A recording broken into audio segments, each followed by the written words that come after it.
Okay, guys, we are live. So for those listening at home, welcome to the Dungeon Musings YouTube channel. My name is Kevin Madison, and I will be your friendly dungeon master this evening, this afternoon, this morning, wherever this finds you, whenever this finds you.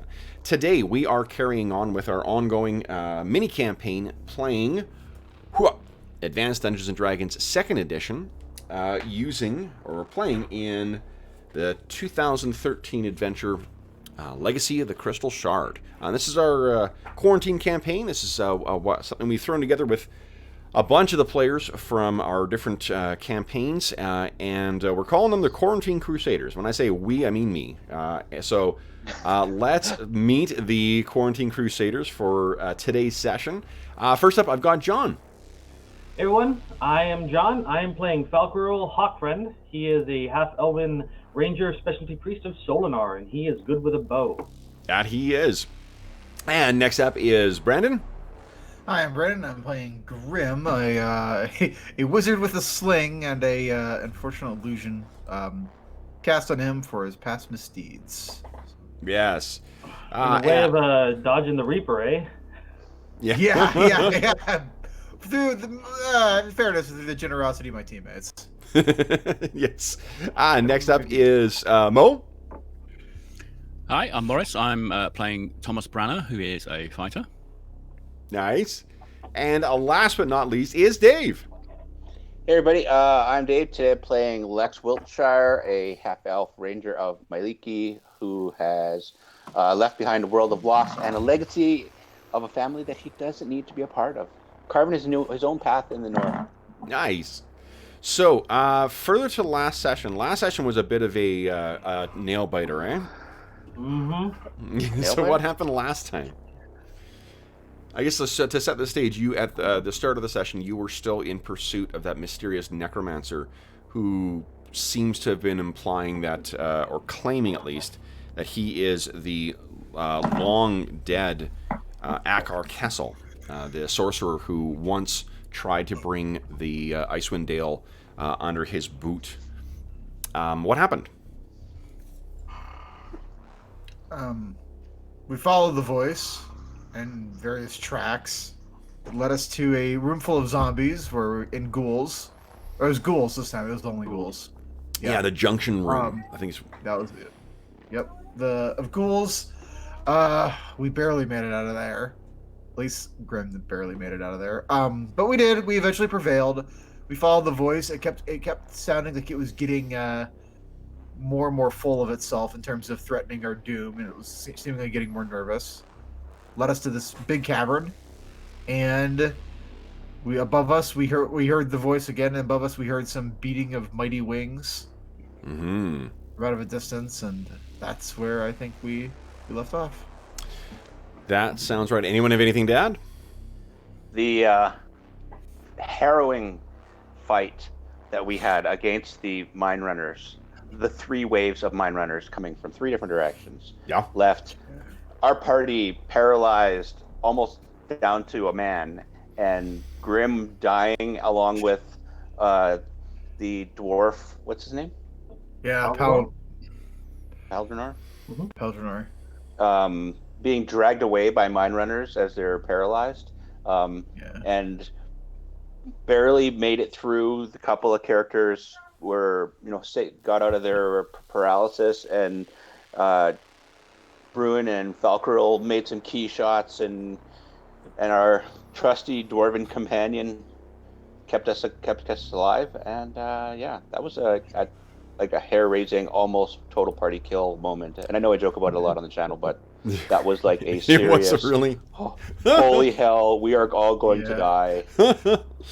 I think we were saved by the fact that maybe ghouls are like dogs sometimes, and they want to eat their meals away from everybody else and be modest about it.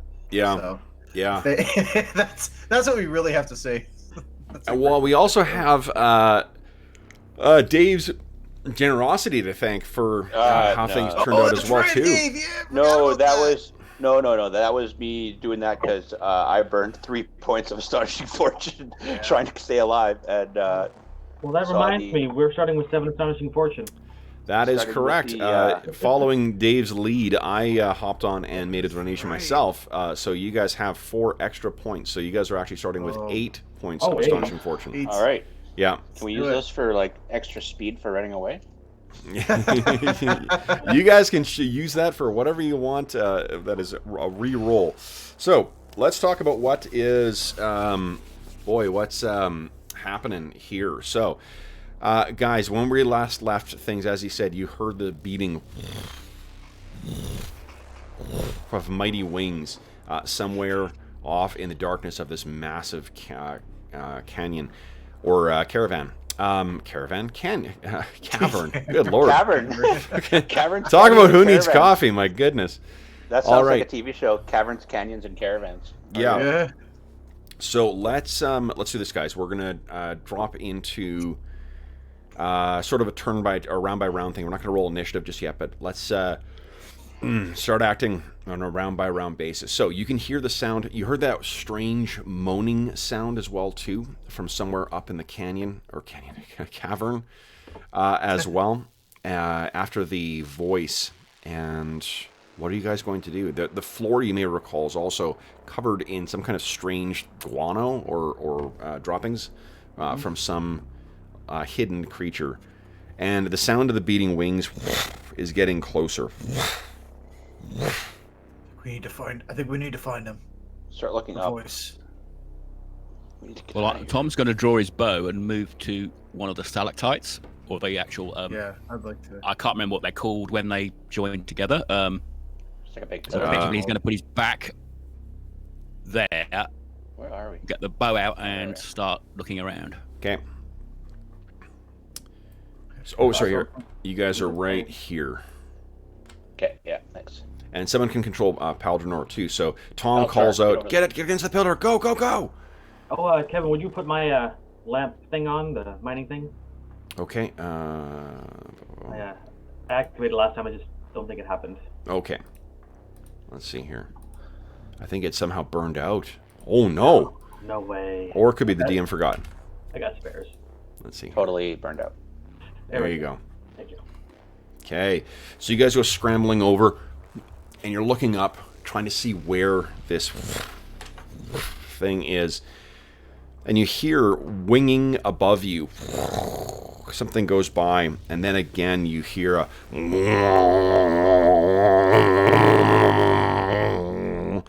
And the sound cuts right through all of you.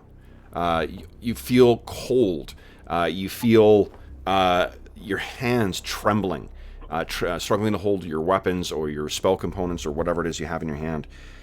Guys, you're going to suffer a -2 penalty to attack until I tell you otherwise. Paldronor, do you know the way out? Where are we?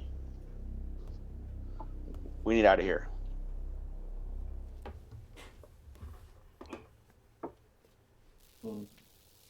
Does Paldronor and his dwarven sense and/or the fact that he's worked or been in the mines before?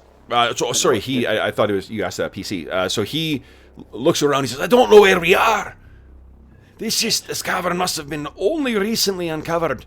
I can't." And you hear again, this thing pass over and again, and it echoes. Can we hear where the didgeridoo player is? You cannot. Well, it's above you. All right. Okay. All right, let's go this way. Okay. Works for me. Come with me, Palandror. Okay. Come on, So, Tom. Stealth as well. And remember, stick together. and this area is leading up as well too. This is leading to a higher point on the cavern. High ground is good. Okay. So why don't you guys stop right there?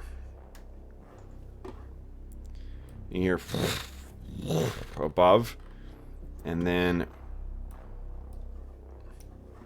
something swoops into view. Very briefly. It's the Fang Dragon. We're so toast. Let me set a handout for you here, guys, so you can see what this thing looks like.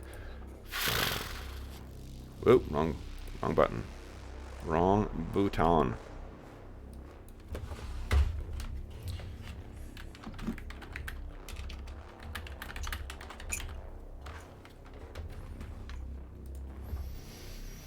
All right. So, something comes swooping down, and let me see. Okay. So you do get a look. Something tries to snap at Paldranor, and there's a whipping sound. You only catch it for a split second before it goes off, and it's so bright on the bottom side that it seems almost as if like it's a white sheet of some kind, but that disappears into the darkness. And then, oh, there's a whipping sound as well. Let's see here. I think you guys will have a good enough look. So whatever is swooped above, it's kind of passed above, going from south to north, and then angled off. But guys, this is what you got to look at. Oh, that's what I thought it might be. Yeah. Sweet. Okay. So, and size-wise, guys, that's a good judge of what the... The Reaper has weight. I don't like it. Okay. Now, let's drop into initiative. All right. So, we will... let's hear. Everyone was here last time, so let's just go left to right, and then we'll go initiative in that order. So everyone figure out what you're doing this round. And then, John, would you kindly beat my 4? That's always going to be a low number. Sorry. Oh. All right. So I'm acting on a 9. Where's my other 8? Not gonna work. 5. I'll zoom in a bit here so we can see everybody. All right. Okay, so I guess I get to go first then. This thing... I'm acting on a 5. You're acting on a 5? Oh, sorry, Falcor. Yeah, you go ahead. Yep. Falco's going to say, get against a wall so it can't swoop at us from above. And then he's going to try to find a wall to put his back against. Okay, so you're racing over. Excellent. Splitting the party. This thing seems pleased. Okay, so then...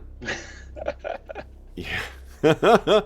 Okay, so it banks around. Paldranor probably can't move. Oh, he can get to 40. He can run that far. Yeah. 3, 4, 5. Damn dwarven legs.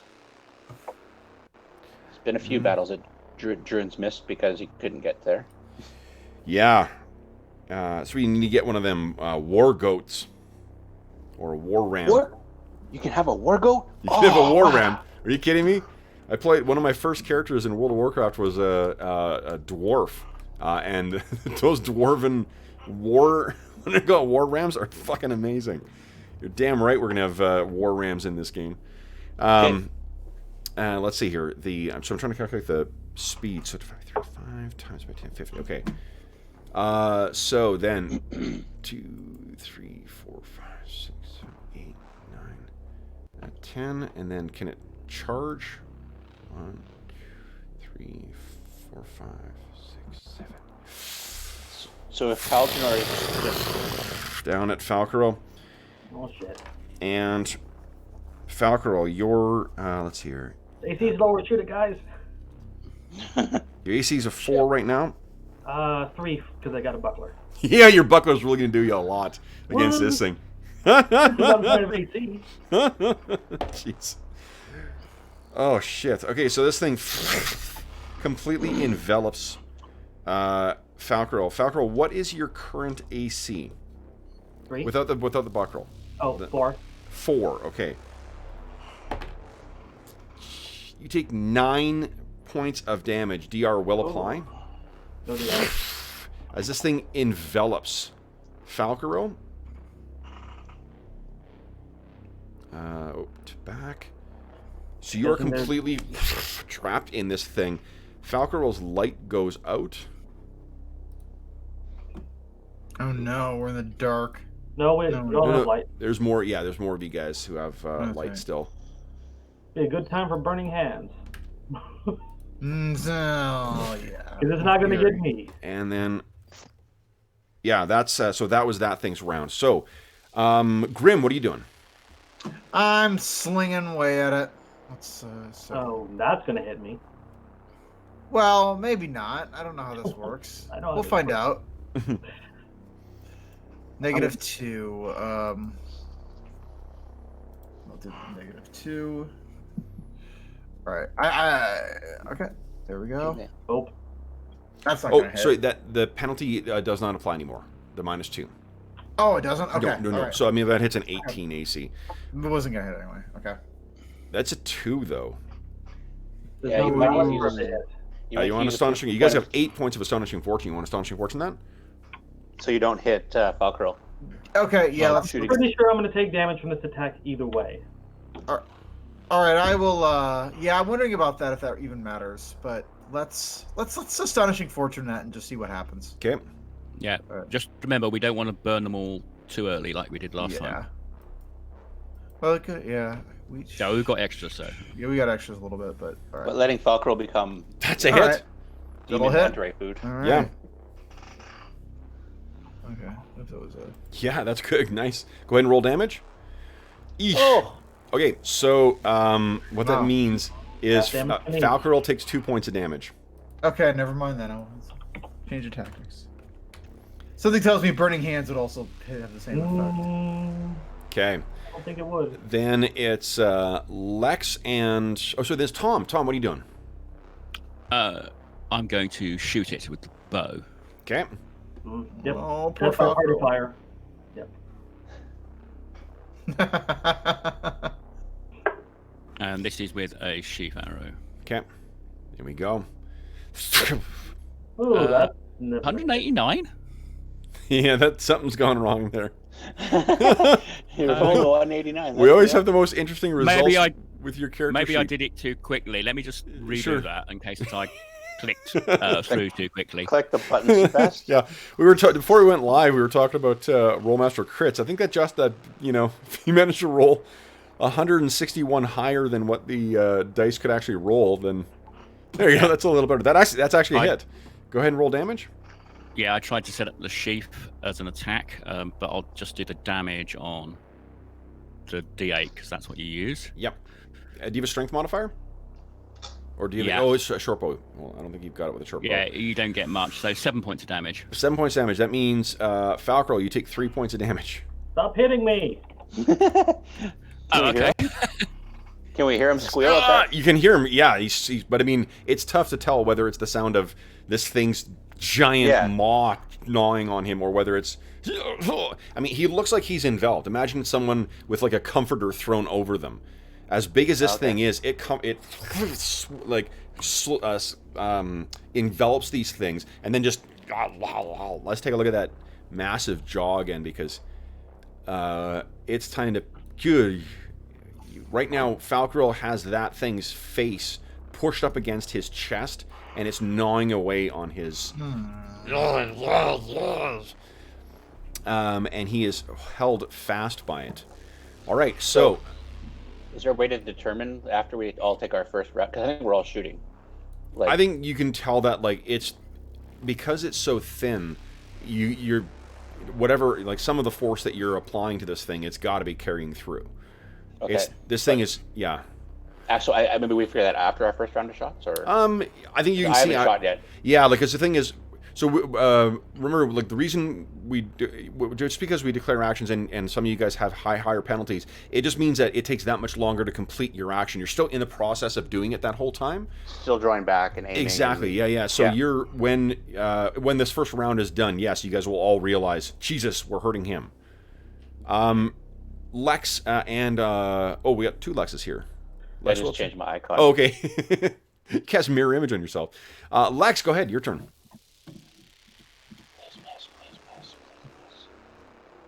Oof. Yeah.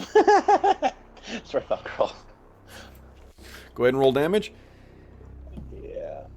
And it is definitely damaging this thing as well too. Oh, Oh, thankfully. there So we go. you only take 1 point of damage here, Falcarel. I don't take half point of damage? You take 1 point of damage, Falcarel.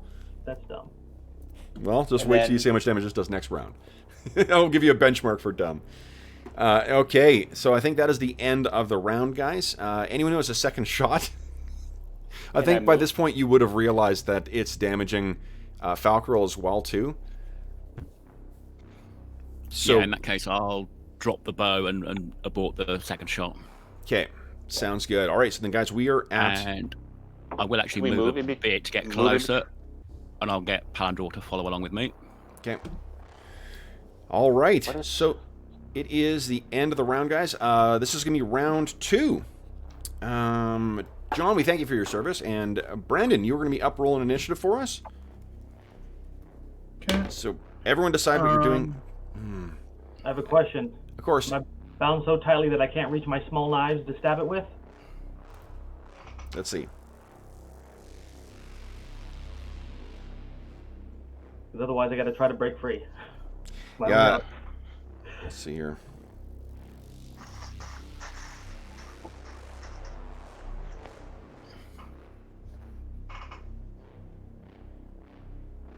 Yeah, you're kind of... Yeah. Also, I'll quote one thing from here. Shields offer no protection from such attacks. I'm just wondering what I can do to get out of this. You can try and, yeah. Stabby stab.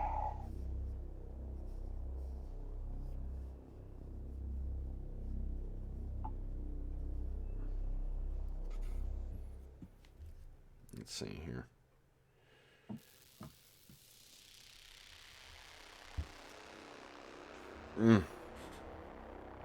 So you can try and spend your turn making a strength check to try and get out. But that's really it. You're not going to be able to get it because it's covering you completely. This thing's larger than you as well, too. So imagine being trapped in an angry sheet. That's sort of where you are. Brandon, beat my 2, please. All right, but not gonna happen. So what's my initiative order to make that strength check? That'll be on a 3, we'll say. Okay. So it's easier than So yeah, and Dragon that'll Body. be before me. Because I'm acting on a 7. Oh no, you'll simultaneous. Okay. That's quicker than Dragon a Body. It's quicker than Dragon a Body, exactly. Our metric of time. All right, so then, Grim, you're up first. What are you doing? You're gonna get close. I'm completely enveloped, remember? Well, you're the one who said I should try Burning Hands, so getting ready to do that in the next round. Well, I mean, I'm completely enveloped. The fire may not touch me. Can you... Oh, did you need to move more than your combat move? If you were only 4 squares away, you can cast Burning Hands this round. Okay. Oh, well, okay. I'm always perpetually confused by moving and casting. So, So- you move and then cast, not cast then move, right? Yeah, you just can't move after you cast. So Oh, then, okay. what? Well, then I will act. Then I'll act on a 5 then. On a 5. Okay, so actually you're still up before either of us, so you go ahead. All right. Well, then I'll do that. It gets to make a saving throw versus spell with Dex modifier. It cannot. Oh, Yep. I like that. Yep, Okay. it's because right. it's completely stationary effectively around this. Go right ahead. So 1d3. Oh, sorry.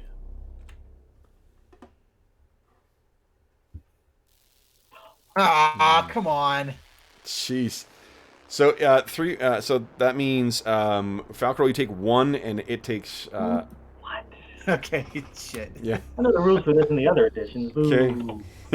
It's because this is the best It's edition. only physical damage it gets through. I'm not arguing. You know what you get for trying to metagame something? You get burned. Yes. So literally. Literally, That is And so figuratively. gratifying. Oh my gosh. figuratively.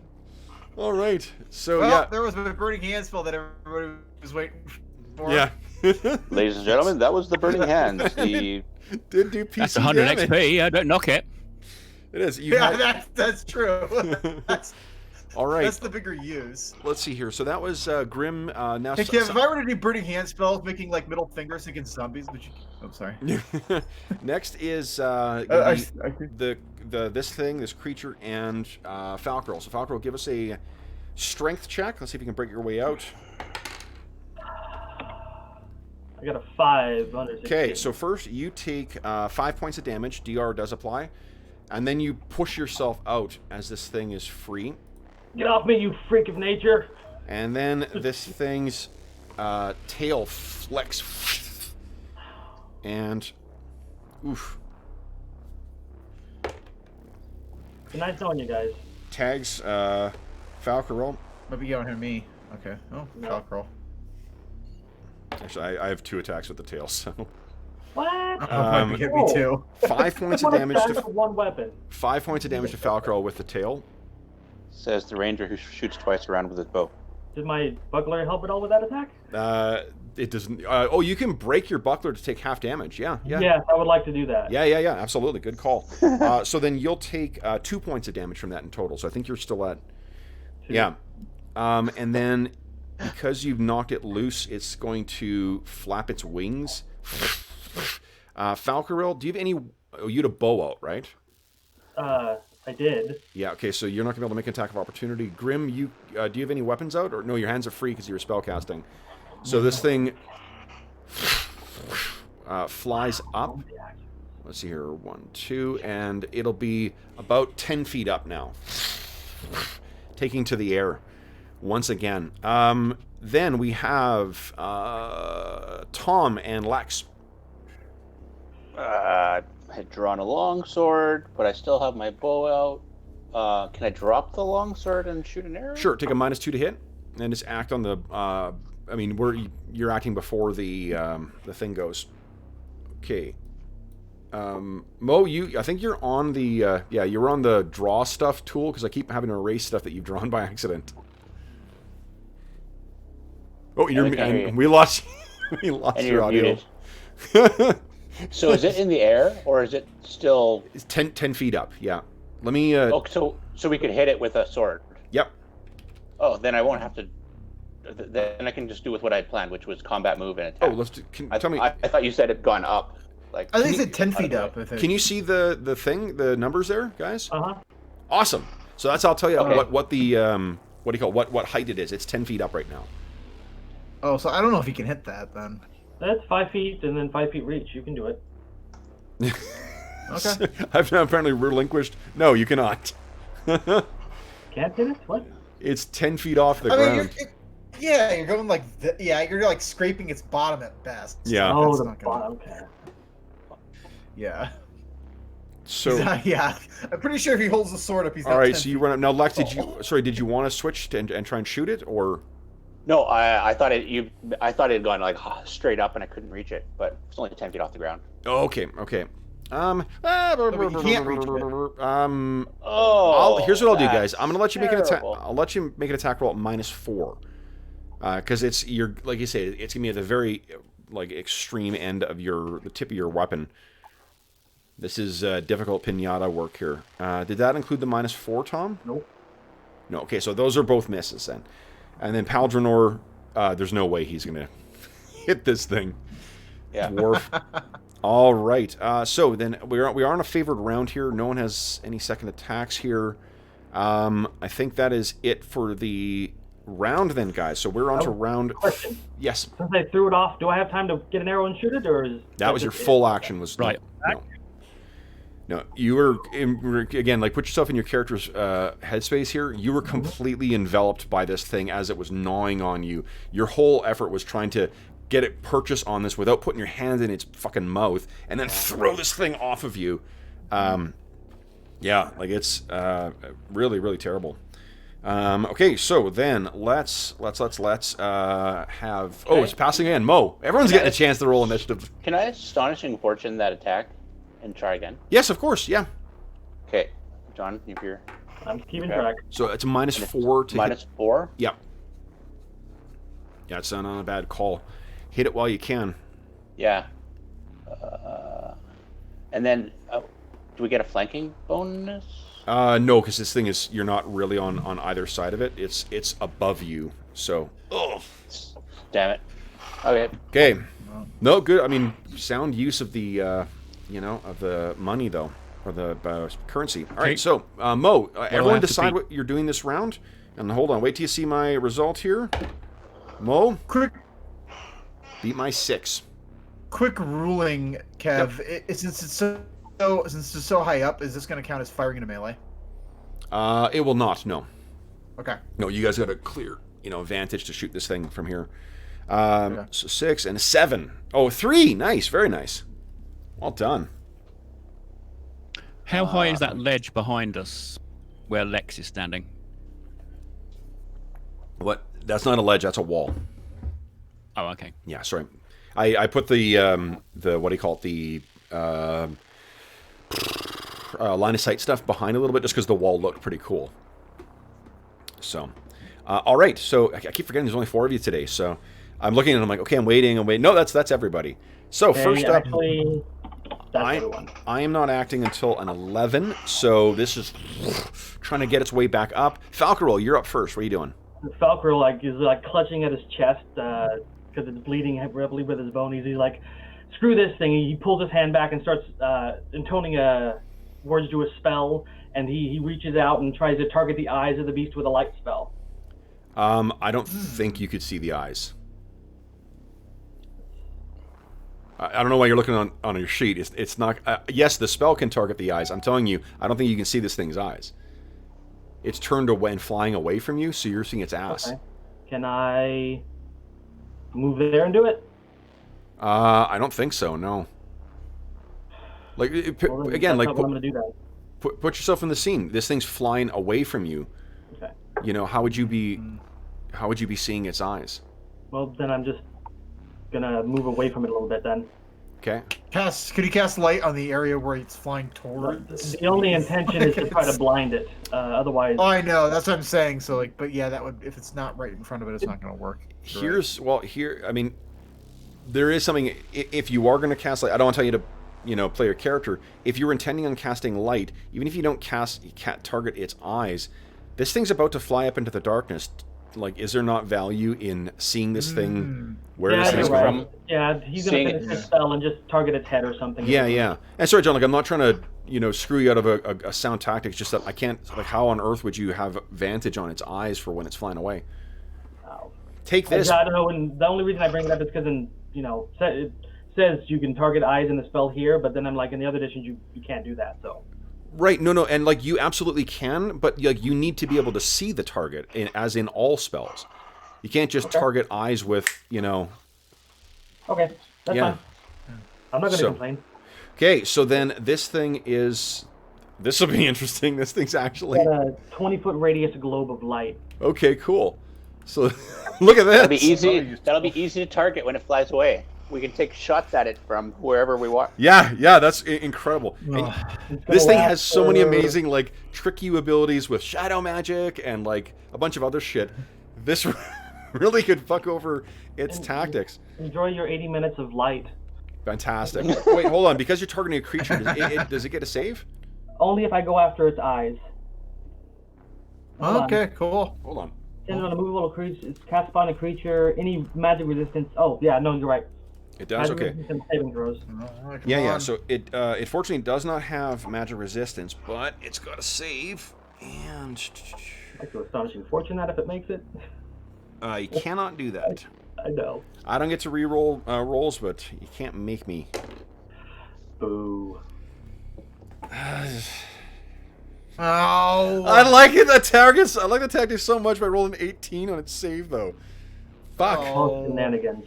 I'll try again if I'm alive when it comes back down. Yeah, because I think that is a really, really good technique. Yeah. Okay, so you try and cast on this thing, but I think it's like you said, like you're so hurt, you're so rattled that it doesn't quite take on it. Then it's. I should be able to get its eyes next time if I can see exactly. You can't ready an action to try and cast on its eyes, but you can because of spells. But I mean, I think it's a very sound tactic. Next is Lex on 8. Hacky. Okay. Again, so -4 because of the height of this thing. Come on. Oh, that's terrible. Oh, That's 2 ones I rolled in like 3 rolls. You guys have a lot of astonishing fortune left still. You want to re-roll that? How many do we have? 6? Six. 6 left. Yep. This is kind of like the ghoul fight. If this does tactics like this, swoop in and get somebody, we're going to go down quick. So. All right, I'll use one. Okay.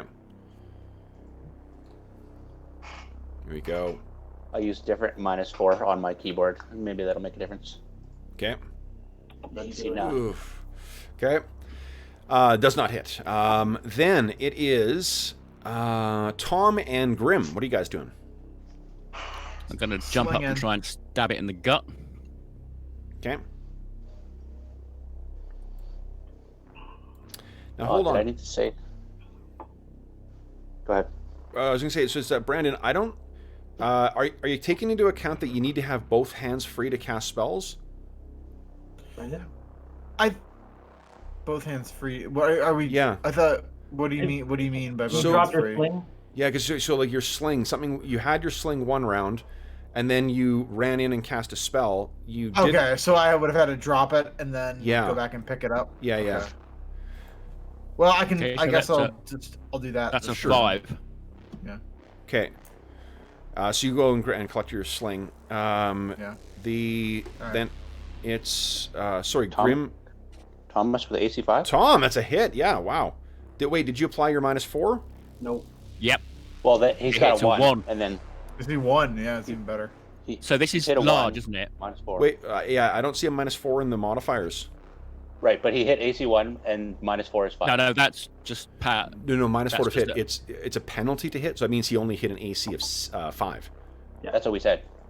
Yeah. Oh yeah, so AC5 is a miss. Oh, no. Yeah, sorry. Okay, so then I think that is Paldranor. Or Paldranor can't really. He can throw something, but Mm. yeah, that's Was really it- it for him. Yeah, Okay, let's have him throw it. Why not? He's gonna throw his axe at it.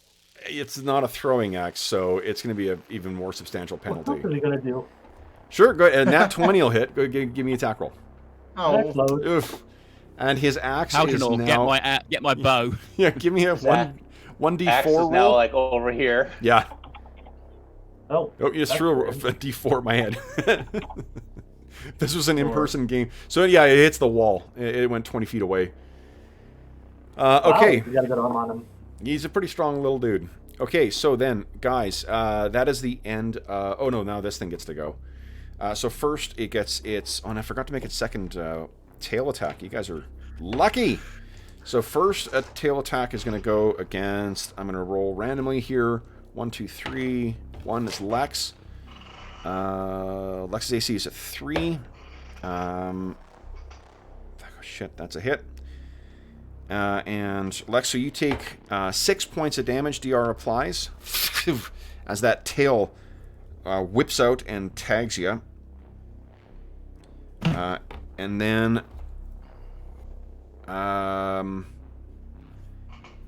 it's gonna whip at. Let's see who else. 1, 2, 3. Tom. That's a miss on you, Tom. This thing's moving super quick. And then as it moves up, the moaning shifts to a higher frequency.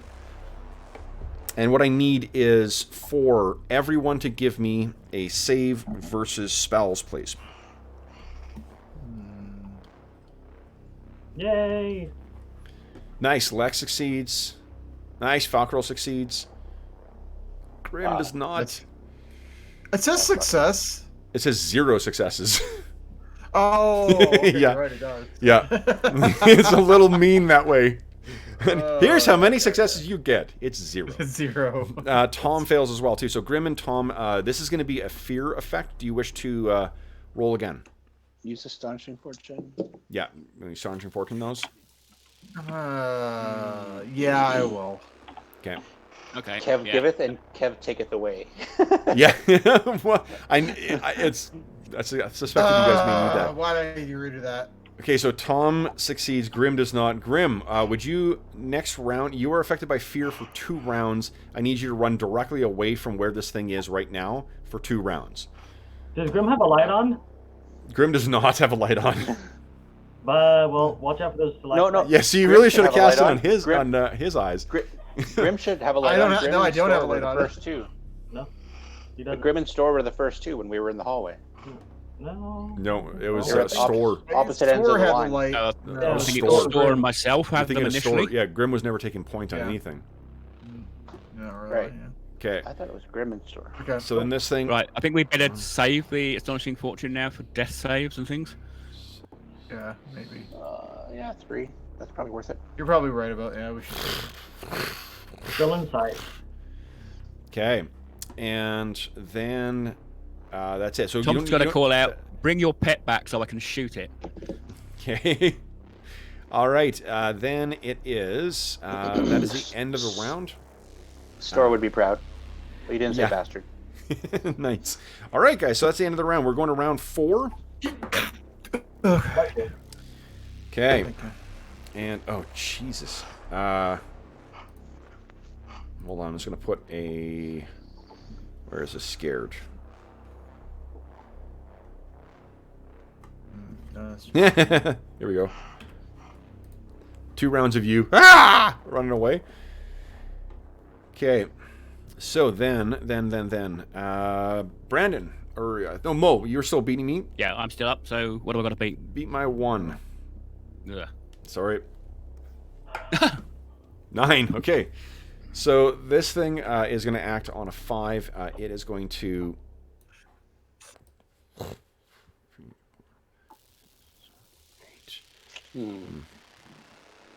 Just have to drop my sword. And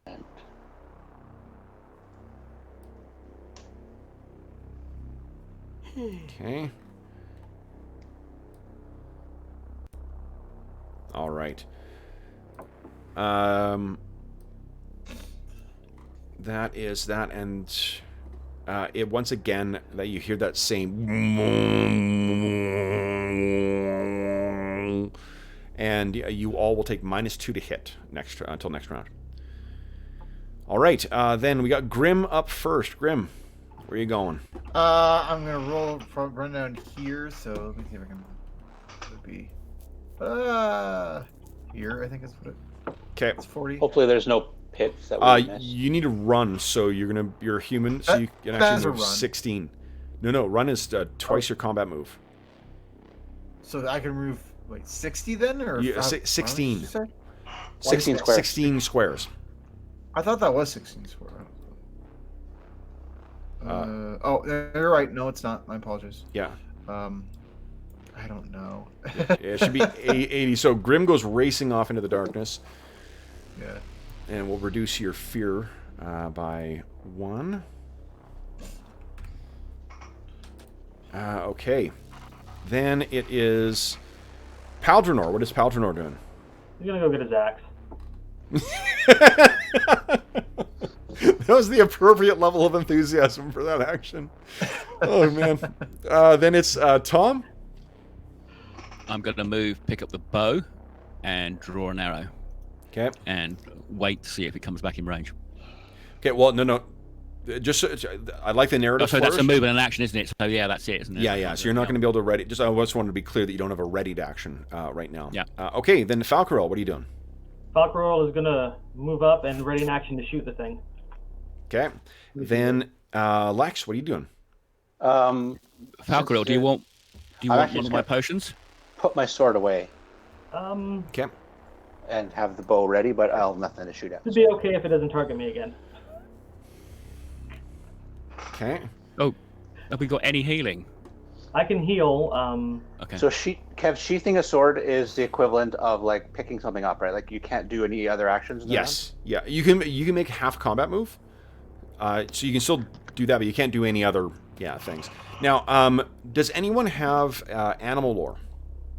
I'm a ranger, so let's see. Yes, I do. Yes.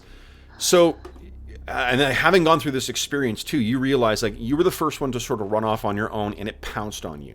You just saw Grim go boogieing down to the Yeah. south. Yeah, I can't do anything Thinking till my turn anyway. about that. No, that's fine, But, but no, like, you have you're- other members of the party who you could communicate that information to. Yeah, I'll let them know that it goes after the singles. Okay. Goes after people who are on their own. Yeah, and you saw Grim go screaming and running off to the south there. And since it's all happened simultaneously, we can't change our actions until next turn. Nope, you're right. Yeah, and it's kind of that sudden realization. Okay, so I think to head to Grim. Everyone has gone. It has gone. We are on to round 5. Dave, initiative passes to you. Dave, beat my 8.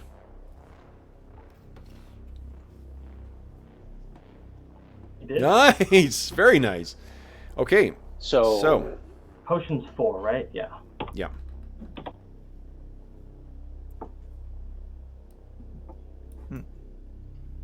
Okay, hold on. Where is my? There's my critter.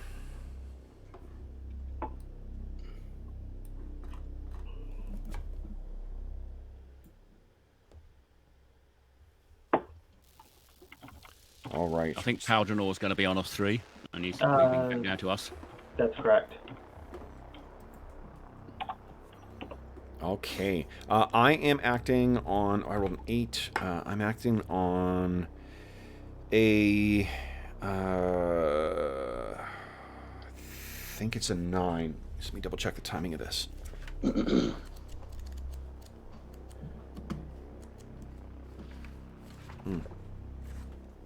Okay. I actually reread this critter this morning to make sure I knew it precise. Oh no, I'm acting on a 5. So I'm acting on a 13. So first up is Grim and Paldronor and Lex.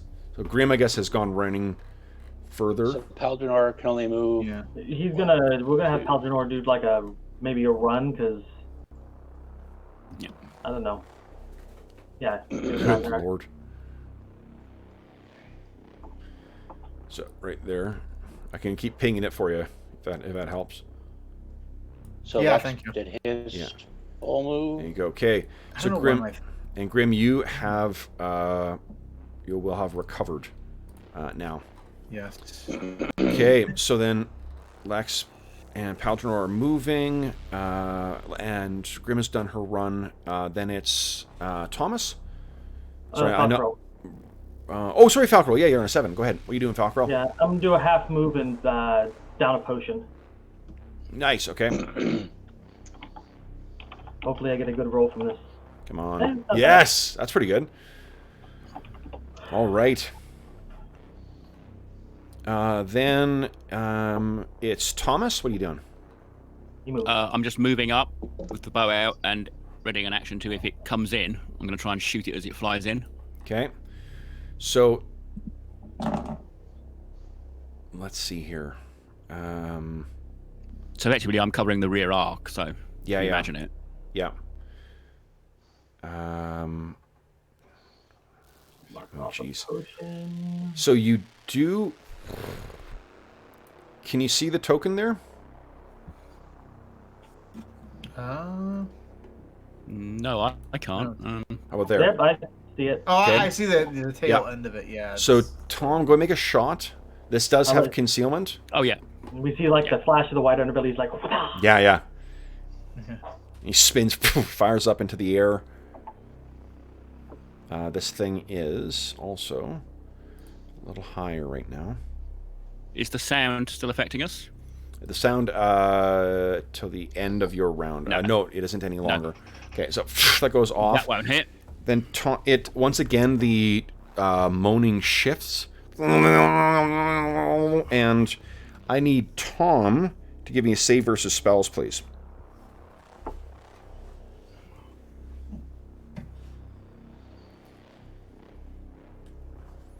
Come on, Tom. Big money. No whammy, no whammy. Fail. Tom, you're moving along. You have your bow up and you get that shot. And you're trying to reload. And you can't move. You're held locked in place. Let's see here. And that will be 5 rounds. Ooh. Okay. And then this thing... Can that be a save that that is a save something you can. He could astonishing fortune stun. that. Yep, absolutely. Troubles, fighters. Tom, what level are you right now? Third level. Your save versus spells is a 16 or less, not 17 or less. Fighters go up. Their saves go up every 2 levels. Oh right. Oh, I didn't update that. Yeah, I mean that's still a failure, but if you want astonishing fortune that, you've got 5% chance better. I'll put the saves in the chat, Tom.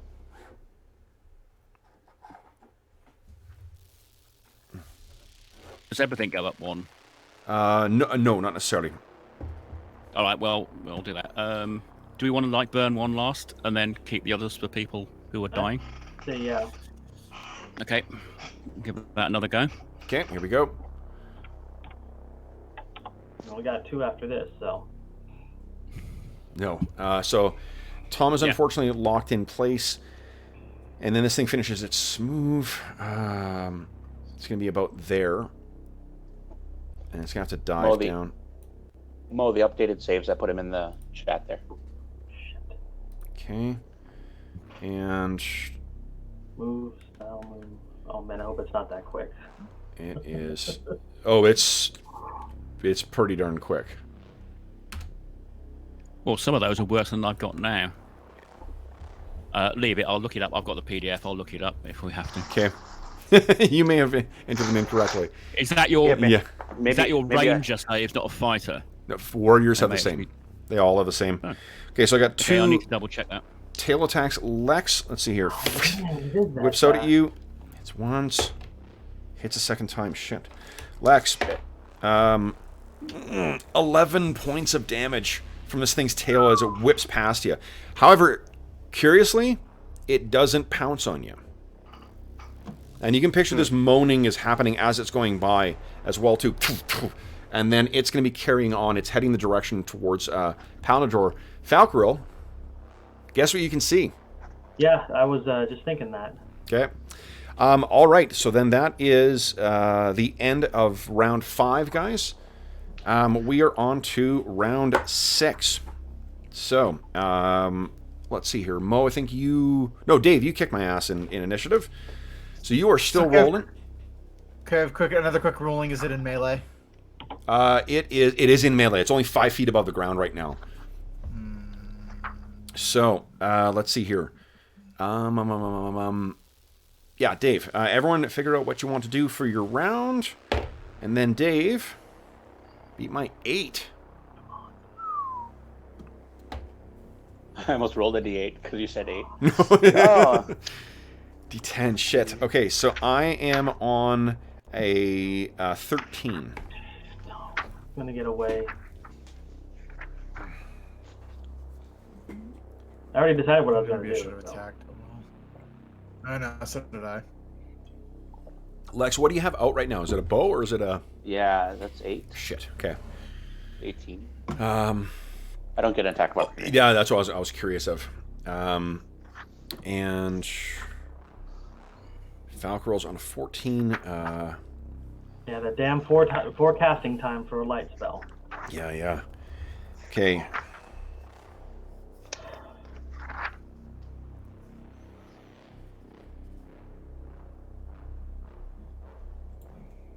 Oh wait, yeah, no. Let's get Palandor in there, even though he's gonna go on a 6. Yeah, those are the saves for Warrior. 13, 15, 14, 16, 16. Yeah.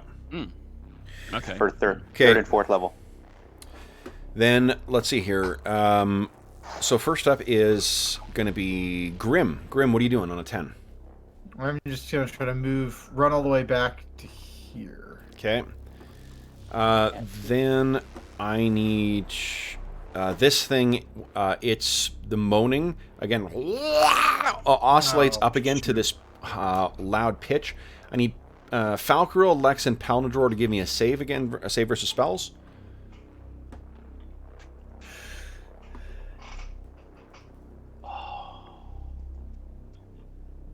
Okay. Oh, crap. We're all paralyzed. Yay.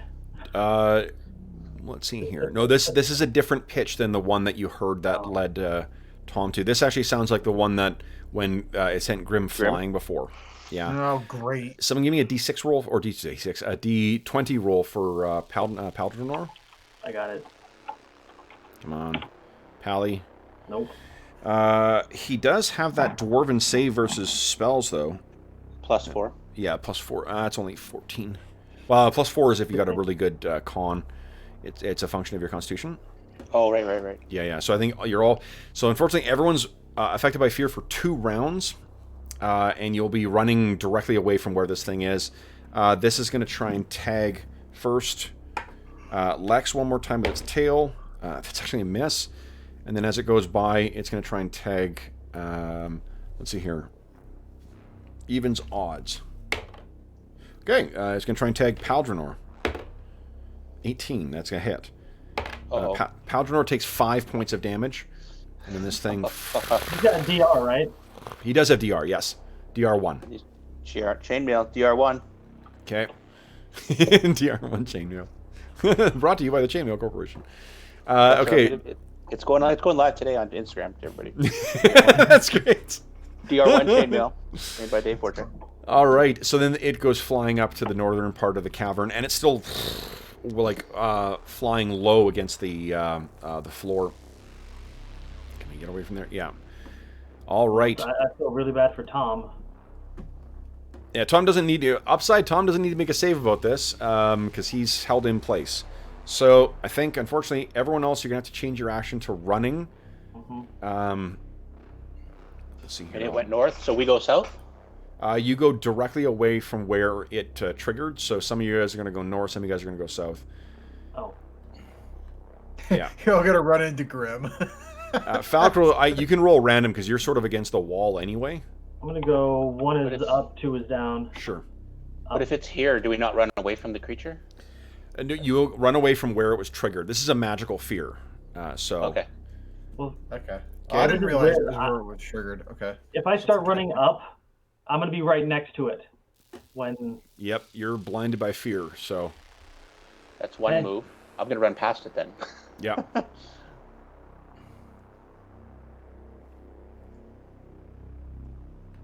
Wait, Lex, weren't you below it, though? When it was triggered? Yeah, so well, he was, like, right adjacent to it. Yeah, so you should have run south. Well, it was to the right and down of me. Yeah. So then I run... Oh, was it about... I thought it was... Okay, well, that's fine. Yeah, so I end up right next to Lex. Okay. So there we go. So you guys are all screaming and running. Not Tom, though. Tom holds firm. Holds firm. He's a bastion of holding. Yep. Okay. Then that is the end of round 6, guys. Let's everyone reduce your fear by 1 or your hold by 1. And then, let's see here. And Tom, maybe not sure if you can. There you go. Only 4 more rounds. Then should be 3 now. No. It was at 5. It goes down to 4, not 3. Oh, I was already on 4, but okay. Well, if you've only lost 1 round, then you're only reducing it by 1. You haven't lost 2 actions. You've only lost 1 action. I thought I was held the round before, though. No, it's counted. It's easiest to count it as your actions you're missing. Did you have any actions this round? No. Did you have any actions the round before that? Oh, yes, because it hit me after, didn't it? Yeah, sorry, that's why I was confusing it. No, that's okay. Okay, so then, guys, let's roll initiative to see when this thing's going to go. Okay, so Dave... Wait, no, Dave lost. John, back to you.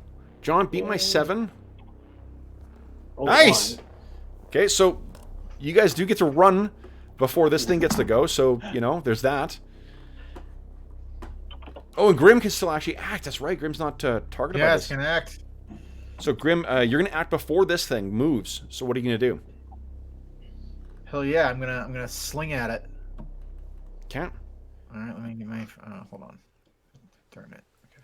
1, 2... Is that it? That is not hit, no. When we get to town, we're all going to pitch in and get Grim a hand crossbow. It's not gonna help. It's not gonna help with the 2 hit. The 2 hit. Yeah, it doesn't really. If it's a homing crossbow, maybe. Okay, then everyone goes. So go ahead and run. So move double your. But when Grim does hit, and make sure you guys are running as well too. So it's not your full combat move. It's double your combat move. I can't move any further because I have darkness. There we go. Now I can see. So that's 1 move. I think I'm just going to keep 4, 5, 6. straight Okay, up. there you go. Yeah, Yeah. that puts you right there. Okay. Okay, so you guys go racing up. Paldranor. Just going to remove the fear effect now, because that's gone. Okay. So this thing is going to... Oh, yeah. Shoot. He's got to run, too. Sorry, Paldranor is going to have to end up with it here. Okay. Bye, bro. Let's see. Bye, dwarf bait. Yeah, dwarf bait. Canary. It's the dwarven word for canary. Okay. He is 8, but actually I think I miss. way, He's wearing no chainmail though, isn't he? Think so. AC 5, that's a hit. Oh no. Doesn't have any dex bonus? Paldranor does not. Oh, if he's wearing chainmail, he's got And the shield. AC better than 5. Nope. That's a AC. Only if his chain and his shield is 4. He has a shield, yeah. So actually it's 4, so it narrowly misses him. I'll just double check. And then, let's see here, I need to put that at 0. And then it's going to try, because it missed biting him, it's going to try and sting him. That's a hit. He has DR 1. He only takes 2 points of damage, so DR applies against that. And the second sting No way. hits as well. And 3 points of damage DR applies. It's been fun, Paldranor. So it stabs at him, and but it is on the ground now. End of the round. What do you think about it? Anyone who is still feared, I think you are now free of fear. And Tom, your hold has reduced to 3. All right. Then, guys, that's the end of round 7. We're on to round 8. John, you kicked the hell out of initiative last time, so everyone decide what you're doing this round. And then John beat my 8. Nope. Grim, he is not in melee. The Paldranor is down on the ground. Okay, perfect. Okay. So I'm acting on a 14, guys. Or 13.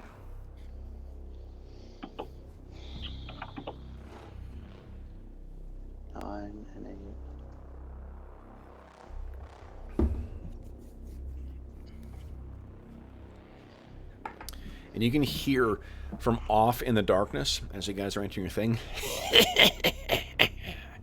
the first falls, more will follow. And okay, so this thing's going to go first. It leaps on top of Paldranor, and you hear a horrible, sickening crunching sound. He takes 6 more points of damage. I don't think DR applies, does it? DR does apply against that, yep. Okay, so he's at -6. And the tail is whipping around as if like it was, so pleased with what it's getting. It's like dog treats. Exactly. Delicious, delicious dwarf treats. Okay, so then we've got I don't Grim. want a pet cloak or... Grim and Falcrol, you're up next. What are you doing? I think if I go there as my combat move, I have a barely line of sight to shoot it. Just through the darkness and into the light. Center of your token to center of his? Yeah. Oh, I can't click the center, but... Yeah, I'll let you make a shot, but I'm going to give it some cover as well. Fine. Because you're just, yeah. I've got to start hitting it, otherwise we're all dead. Yeah. I'm making my attack. So he lifts his eyes up to the ceiling and calls on his god and says, Solinar, guide my arrow. God darn it. I like that half curse.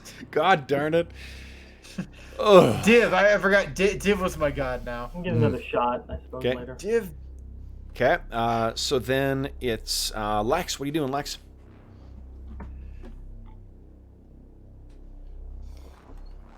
Dave?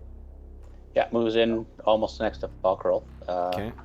And pretty much same concept, but I'm a little wider. Okay, here we go. Oh, actually, hold up. I have one... I'm not sure. This probably will not have an effect on the weather, but let's just be sure here. On the weather? Yeah.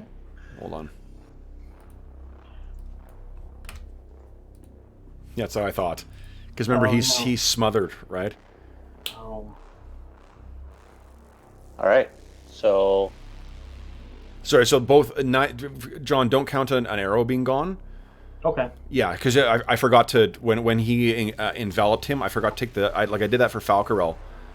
Who actually should The have... light. Yeah, your light... It wasn't that it was put out, it's just that you can't see it when this thing was on you. Okay. So actually, the Falcarel, like, you still have yours on, it's just that it's not there. So sorry about that, guys. I forgot that there was the natural... Or the actual... We still got just a hint of light from Tom to aim at him. I can't really see. I'm just gonna keep moving. Just like right here. There's He's just up enough. there. You can see him. Just Yeah, there's part of it barely in enough dim light. Yeah, you could... It's dim light, and you've got low light vision, so that's as good as actually seeing it. So you I'll can... put down my arrow is gone, because I could still make him out a little bit. Yeah. And that still gives you a chance to make a second shot. So, Lex, do you want to make that shot? Oops, that's the damage. Sorry. Yeah. Okay. I didn't make my first shot, so I'll make my first Sure. shot. Yeah. And it's at -2 still. Still at minus... No. That's gone. That's gone. Yep. Nope. Okay. Misses. We can't hit anything. So then it is... so Lex... Then we got Falcarel and Lex with their second volley. Go ahead, guys. Come on, Solinar. We gotta save the dwarf. Come on. That's a hit. That's a miss. Falcarel... Oh, God. Falcarel. Jeez. Palistador's toast. All right, yeah, We're Paldronor takes not another... laughing at Paldinor's death, Yeah. or soon to be death. Paldronor takes another point of damage from that. Can't get his token. Oh, here, I got it. Well, he's got DR, right? So that Oh, yeah, so it won't apply. won't do anything. So. Yep. Okay, So then... if we whittle this thing down at 2 points at a time, Paldronor doesn't take damage. So I think that's the end of the round. Tom, you're getting closer to getting out. And then it is round 9. So I lost initiative. I think, John, you're still rocking the initiative. So we can continue this. Uh-oh. A 2. No. Tied. Nice. All right. So then you guys are acting... I'm acting on a 7. Sorry, just didn't go off. Yay longbow, yay longbow. There was just enough light for me to see him by. Okay. Then, first up is Grim on a 2. What are you doing? I'm getting closer to him. 1, 2, 3, 4, 5, 6. I'm gonna run. Guess that's as far as I can run up there. Yep. Okay.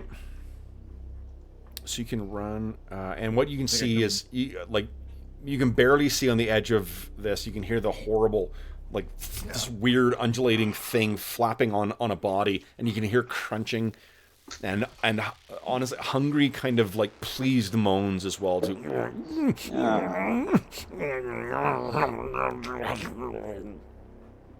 And then it is... I hope he stays there for a little bit longer. I've got an idea. Nice. Then it is Falcarel's turn. What are you doing? Stay there. I'm moving up a little bit and light. Can I get him this time? Just seeing him. You can't there see he is? the eyes when he's enveloping Oh no, I'm someone. not going for the eyes. I'm just going for him. For him? Yes, you Yeah. can. Yeah, absolutely. Light him up. Let me make a save. Light him up, Lex. Shoot him. Okay, let's see here. What's the range of light? Light is 120 yards. Nice. Very nice. Okay, come on. Hold on. I'm able to see him to cast I'm not it taking on. the blame for this one. I'm giving you 3 options. You want the ghastly green, you want the putrid purple, or do you want the baleful black? Go for baleful black. Baleful black. Here we go. Come on. Failed! I got a 4. So... Holy shit. Illuminate. Boom. 20 feet radius of light. Yeah, and this thing's mouth opens and drops bits of dwarven flesh away. It is not happy. All right, then it is. Let's see here. Then it's Lex's turn. What are you doing? Actually, then it's its turn, I guess. I am out of spells now. Yeah.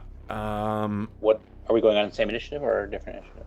Well, it's on. I rolled a 2 as well, so I'm acting on a 7. I'm not till 10. Yeah. So, I think this thing leaps and gets to the air. 1, 2, 3, 4, 5, 6, 7, 8, 9, 10, 11, 12, 13, 14, 15. Oh no! Dockerel. There's a chance I can miss. Dodgy dodge. Dodgy dodge. It had to charge, so it's going to get a penalty here. And Pump it full of arrows. Your Falconer's AC is a 14. Okay. 14? Oh, you got to hit me on a 14. Oh, a 4. Sorry. No. That's a hit.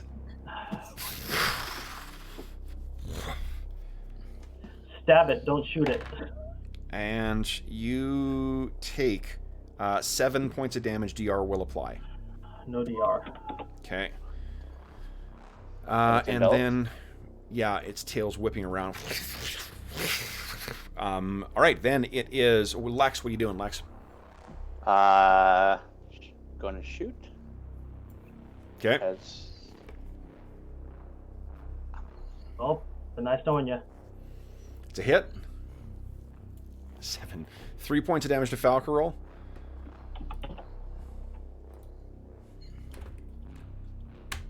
Okay. Oof. Oh, frick. I'm blaming Store and all those who couldn't make it. It's your fault.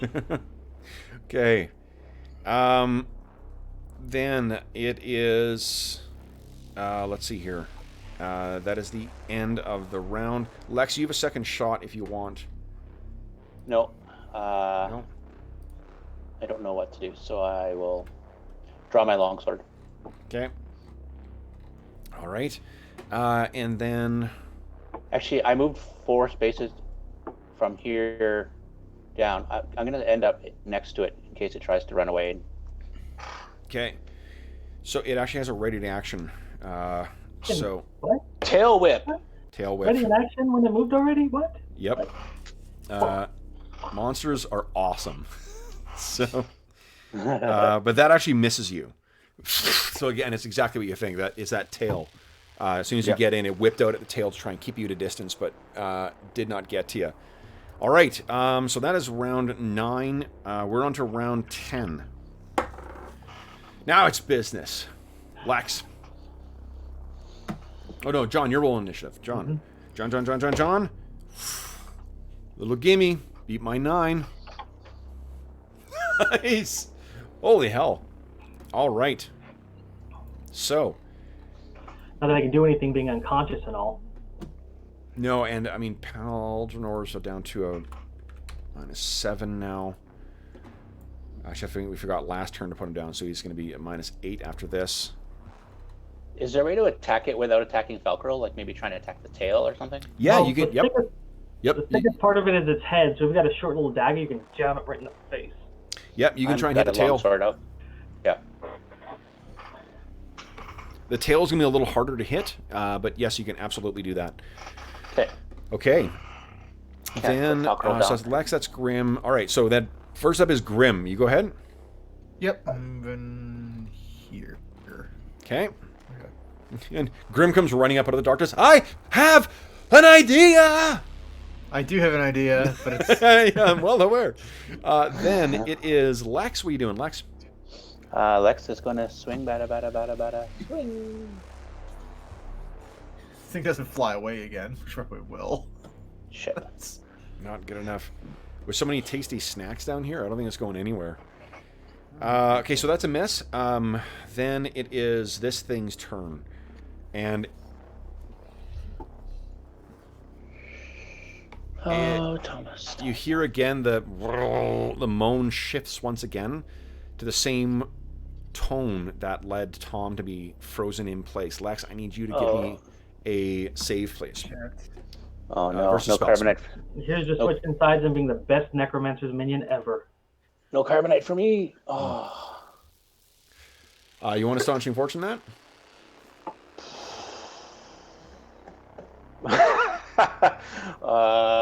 How many do we have left? 2? We got 2 left. 2 left. Oof. How come it always comes down to me doing these last astonishing portions? Mo, what do you think? You know what, guys? I did forget something. Remember I mentioned that someone else had made a donation to the Hero Save Villages campaign? Yeah. Following our lead. I think it was Jason, actually, as well, too. Jason, you can correct me in chat if I'm wrong about that, too. But I do know someone else did make it. Guys, enjoy 4 more points of Astonishing Fortune. Hell Hell yeah! yeah. I will re-roll them right now. Heartily, easily, yes. Okay. Come on. No, Even worse.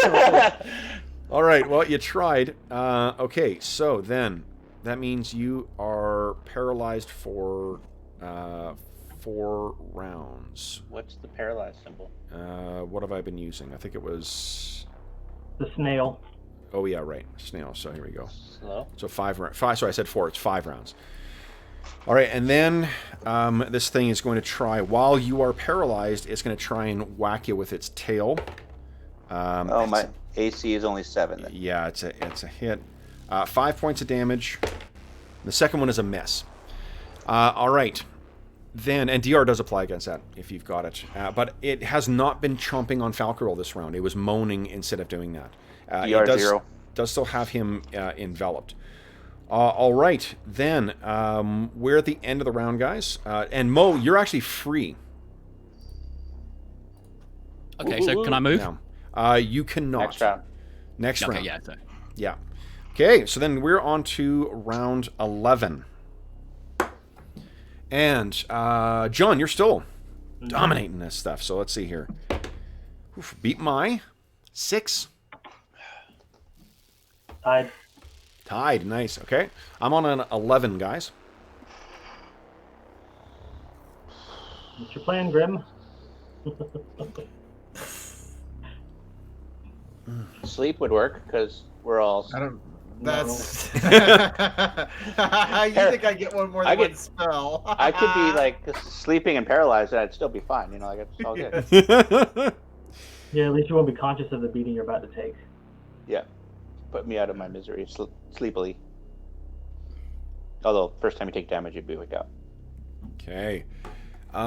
Grim and Tom. Yeah, I guess you guys are the only ones that are acting. Okay, so I'm on an 11. Grim, you're up first. What are you doing, Grim? What's the plan? I am getting out one of my prepared Molotov cocktails and lighting it if I can in one round, or how's that gonna? Yep, it's 1 round. Yep. No. Can I take a step forward? Can I take a half move on that? Of course. Yep. Okay, I'm gonna get up. Girl catches a glimpse of him. It's like, no. Tom, you and this thing are acting simultaneously.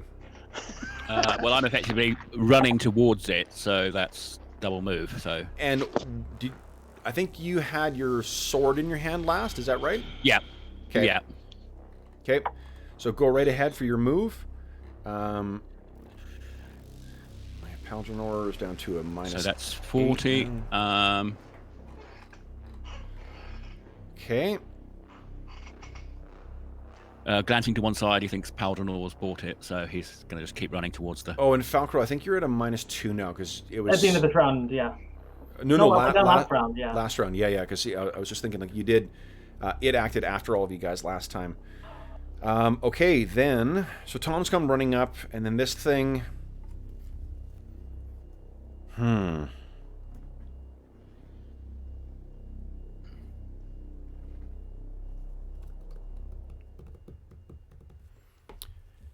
Oh, boy. It is going to, once again, rise up to that high pitch squealing. And Grim, I need a save from you, please, versus spells. With a Molotov cocktail in my hand. This is great. No. As long as you don't drop it in fear. Yeah. What if it burns down the wick or whatever? Yeah. Or what if it, yeah, exactly. That's what I'm kind of concerned about. All right, so there's my... Success, though. Nice. So it does nothing. Good. All right, good. And then it is going to... It's going to take to the air again. and get a little distance between you guys. So I'm going to go back to here.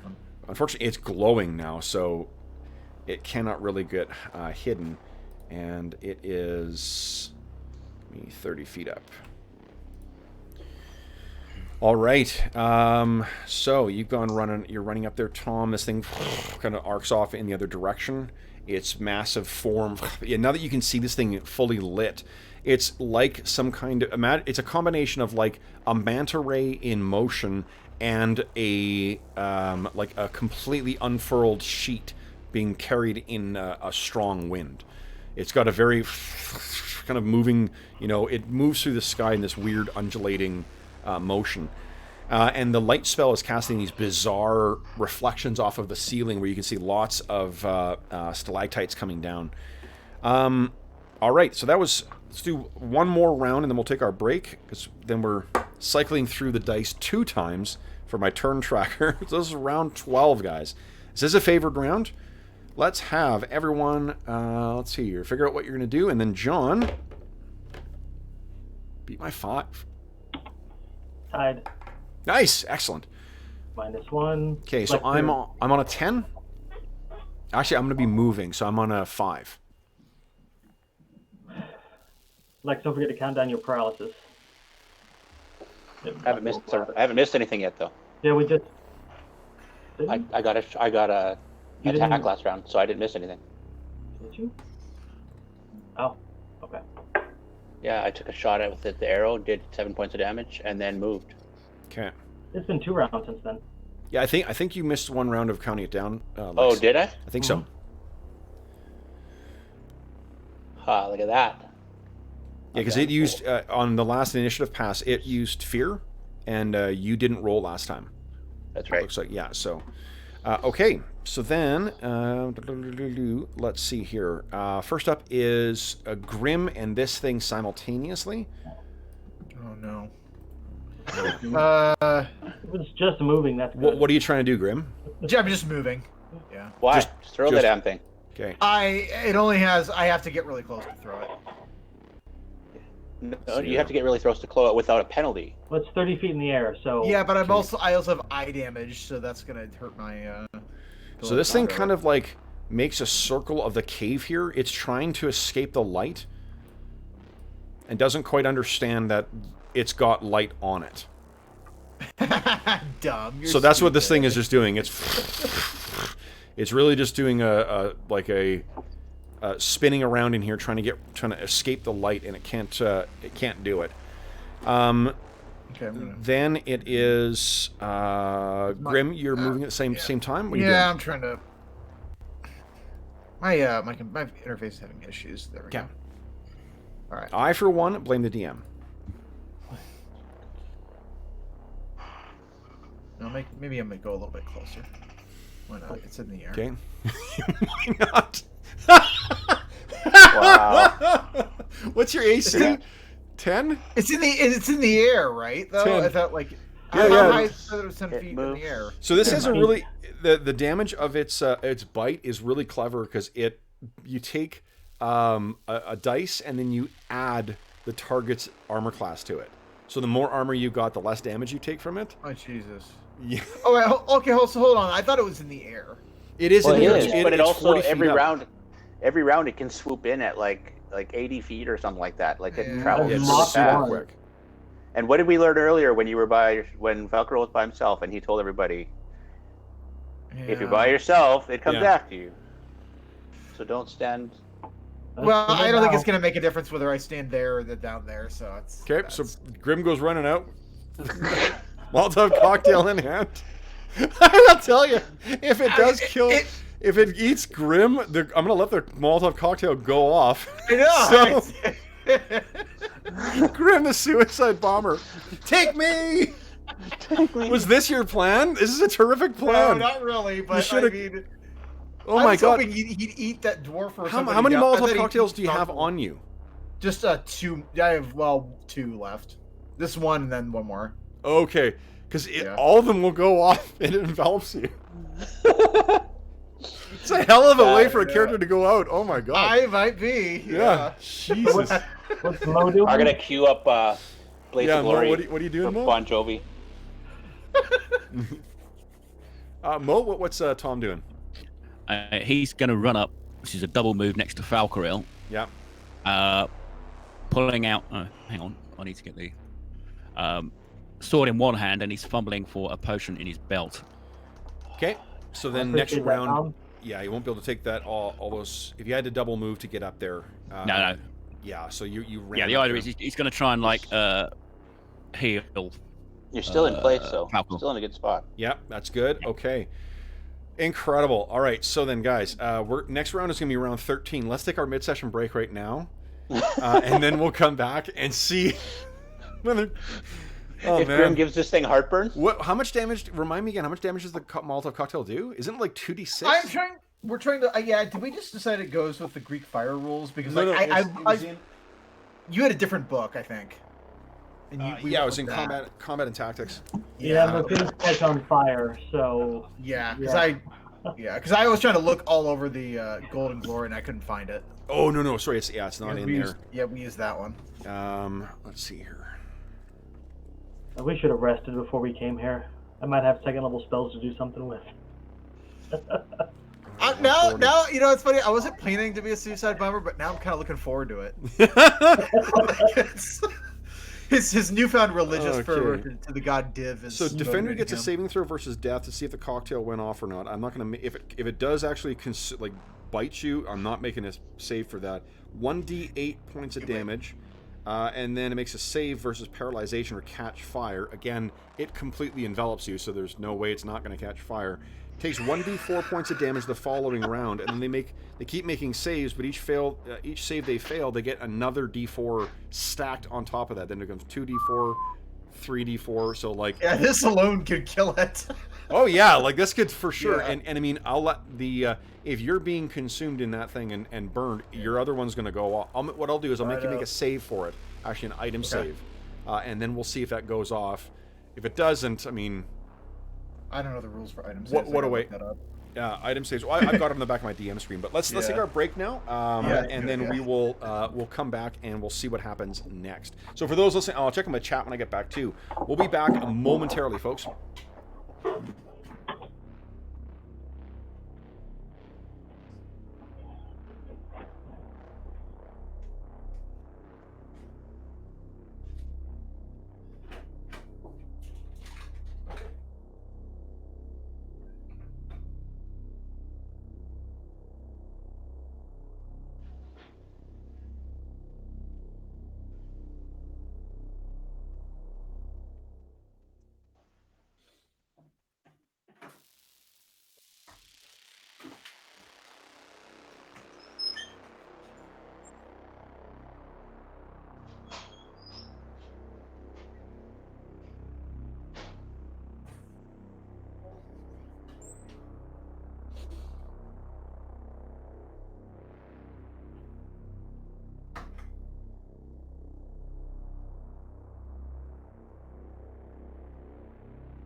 You know, the cloaker was not the top 10 things I was thinking we were going to fight, but I think I would rather fought a fang dragon.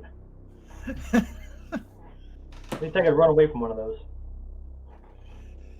Yeah, maybe. They're not as fast as these things.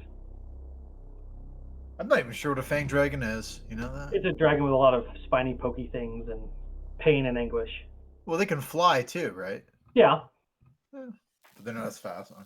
Well, I don't know exactly how Kevin plays them, so. Yeah. I hate things that paralyze. I need to get a pair for the paralyzation or something. Yeah. Make it say, no, I refuse. I think it would be in character for him to do it because of ghouls being his favorite enemy. Oh yeah, totally. I hate these things. Okay, we are back. Let's check in here. Morning.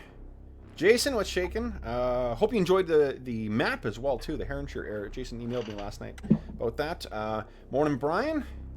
Morning, Steve. Morning, Jackabear. Morning, Longshot. Jackabear says, I guess you can't say that Grim isn't doing too hot. Hey. Well played. Oh, great stuff. Okay, episode 8, episode 32 of the Greyhawk. Oh, awesome, William. I have faith that only one or two of you will die here as well. William has faith in you guys. All right, so, now we're on round 13. We have looked up the rules for Molotov cocktails, and they are quite brutal, as we discovered last time. So, I think, because, you know, I mean, I don't think it matters who, I think we should have, John, I know you've been winning initiative back to back, but it feels like Brandon should be rolling initiative for this round. Is that okay? That's fine with me. I We'll mean, if he's gonna make I don't know. Yeah. If he's been winning them, I kind of want to keep him rolling with it. Oh, if you want John to keep You know rolling. what? Yeah, John, what do you Okay. just keep rolling? All right, 'Cause John, here we go. do this So one. everyone Now decide the what you're pressure's doing. on where my things matter. Now I'm gonna roll forward. Now you're gonna... Lex, did you reduce your, I just did, yeah. you did? Okay, great. Excellent. Good. And I take down my hit points. So, yeah. Paldrinor is dead, by the way. So, 'cause I was thinking when I was out with the dog, we forgot the last 2 rounds to bring him down, and I think he's Could shuffled we spend off. a point of astonishing fortune to have him not die and just stabilize? You can, yes, you can. That means it's a point you guys don't have then. What do you guys think? Shall we make the ultimate sacrifice and keep Paladin? Yeah, do it for Paldrinor. You know, Yeah. might need... John's the All one right, who's Paldrinor. down, so you know. But we have like how many points left, John? We have 5. Because of the other gift, yeah. Mhm. Yeah. All right, Paldrinor survives. Nice. yeah, Okay, so he's hanging in there. He might be crippled and completely useless for the rest of the adventure, but hey. He's not dead, so he's at -9 and Nice. stabilized. Now, John, beat my 8. Alrighty. Let's see if Solinar grants me this boon. Come on. Yes! Yes. All right, so I'm acting on a 13.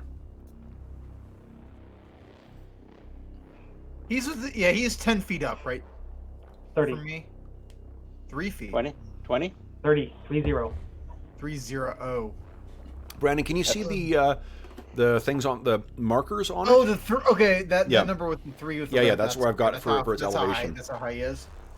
Also, for just as an aside, as a DM who has been dying to have like a griffin back dogfight, figuring out how to model elevation is going to be a game changer. I've been Literally, using one of the bars, like a green or blue bar.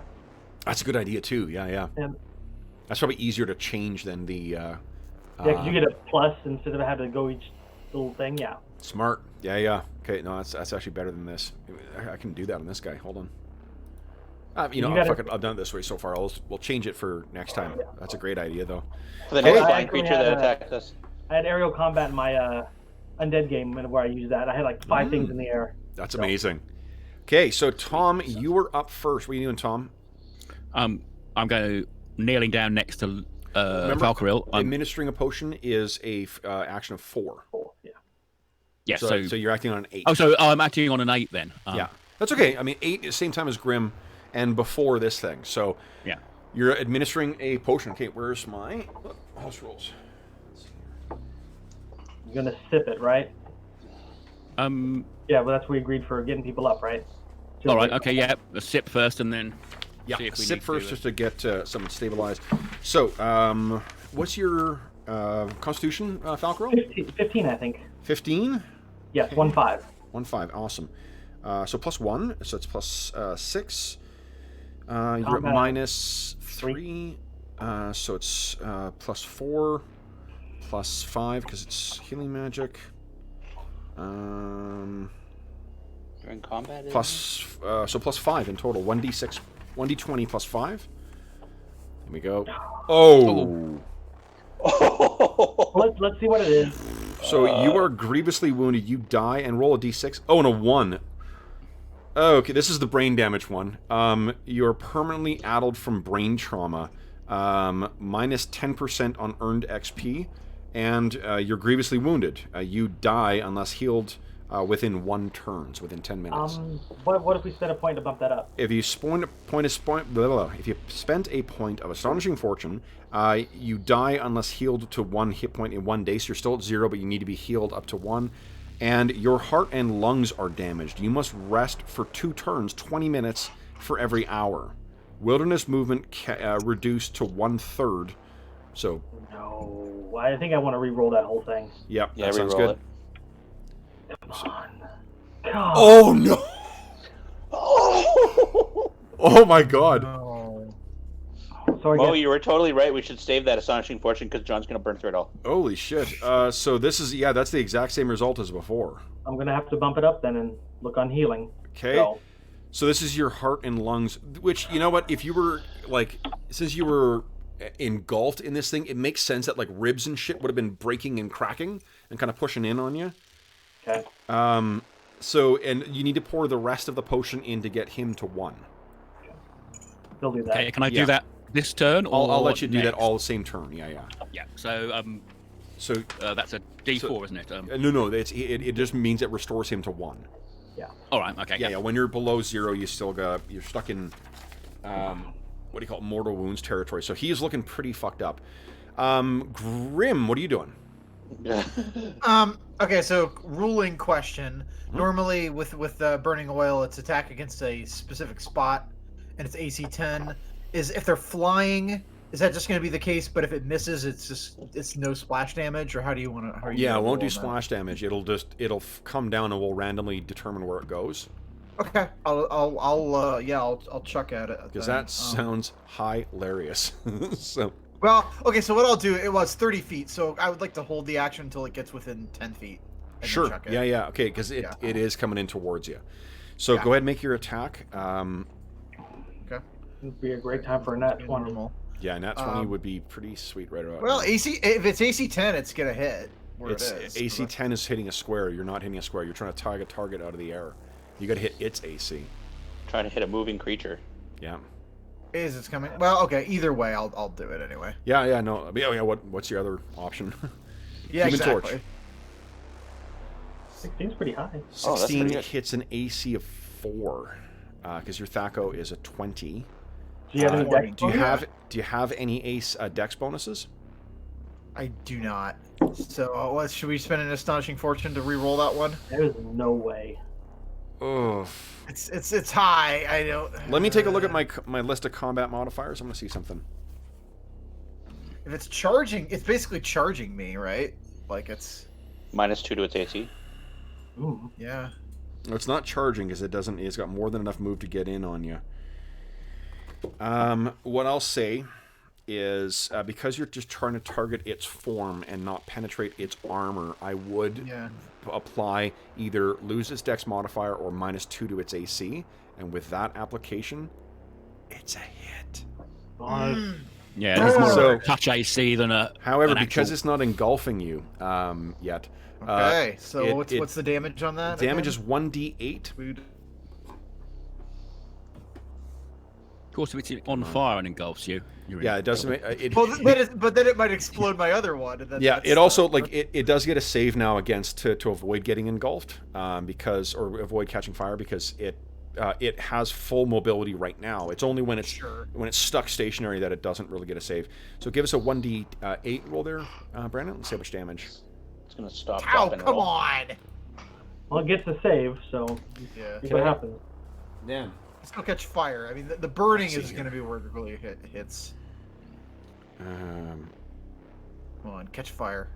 Oh, it actually gets a save to see if the thing goes off or not. Oh, really? Yeah. Makes sense. I failed my save though, so it Cool. did So I go put off, off. and then I must make a save versus paralyzation or I catch fire. Come on. Failed. Fail. So Burn! in the round following, so next round is when they'll take 1d4 automatically. Okay. However, now it comes down on you. Question. Does it like fire? I mean, would that be like a morale thing, or just asking for... Yeah, good point, Morales. I think of this edition. Okay, because you got an AC of 10, it quite handily engulfs you. All right. Does my item get to make a saving throw? My other Molotov cocktail? Well, the thing is, it's not... Oh yeah, he's on fire, Not and it'll be the lit. front that's on He's fire. on fire, and it's yeah. So let's see here. Item save. This is a crushing blow against Oh, glass. Give me a D20 roll, please. This is amazing. I love this. That's 14. It's a fail. The fail, which is so it crushes. 1d8 damage. Do Going I on take the my blaze of glory, damage Grim. This is too? where you get the 8. Jeez. 7. 7 points of damage. But here's the downside. You're both taking that damage. I don't care. Yep.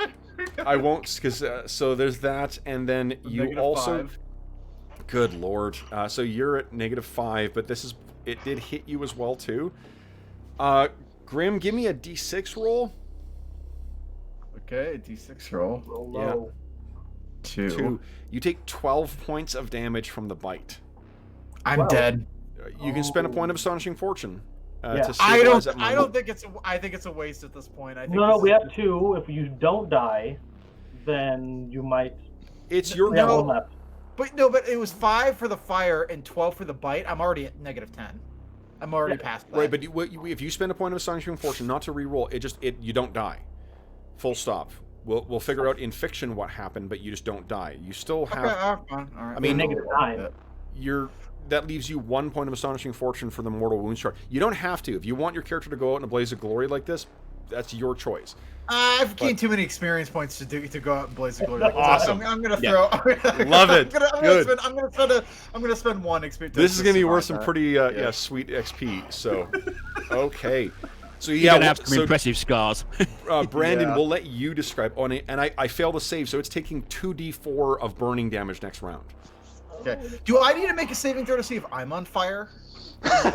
You're because you spent the thing to not die. You're stabilized at -9. Okay. You're not gonna. Alright. Yeah, you're just That's there. awesome. So Brandon, I'll let you give the description of what it looks like, and let's just get a reminder of what the this death in the dark creature looks like. So as this thing comes down towards Yeah.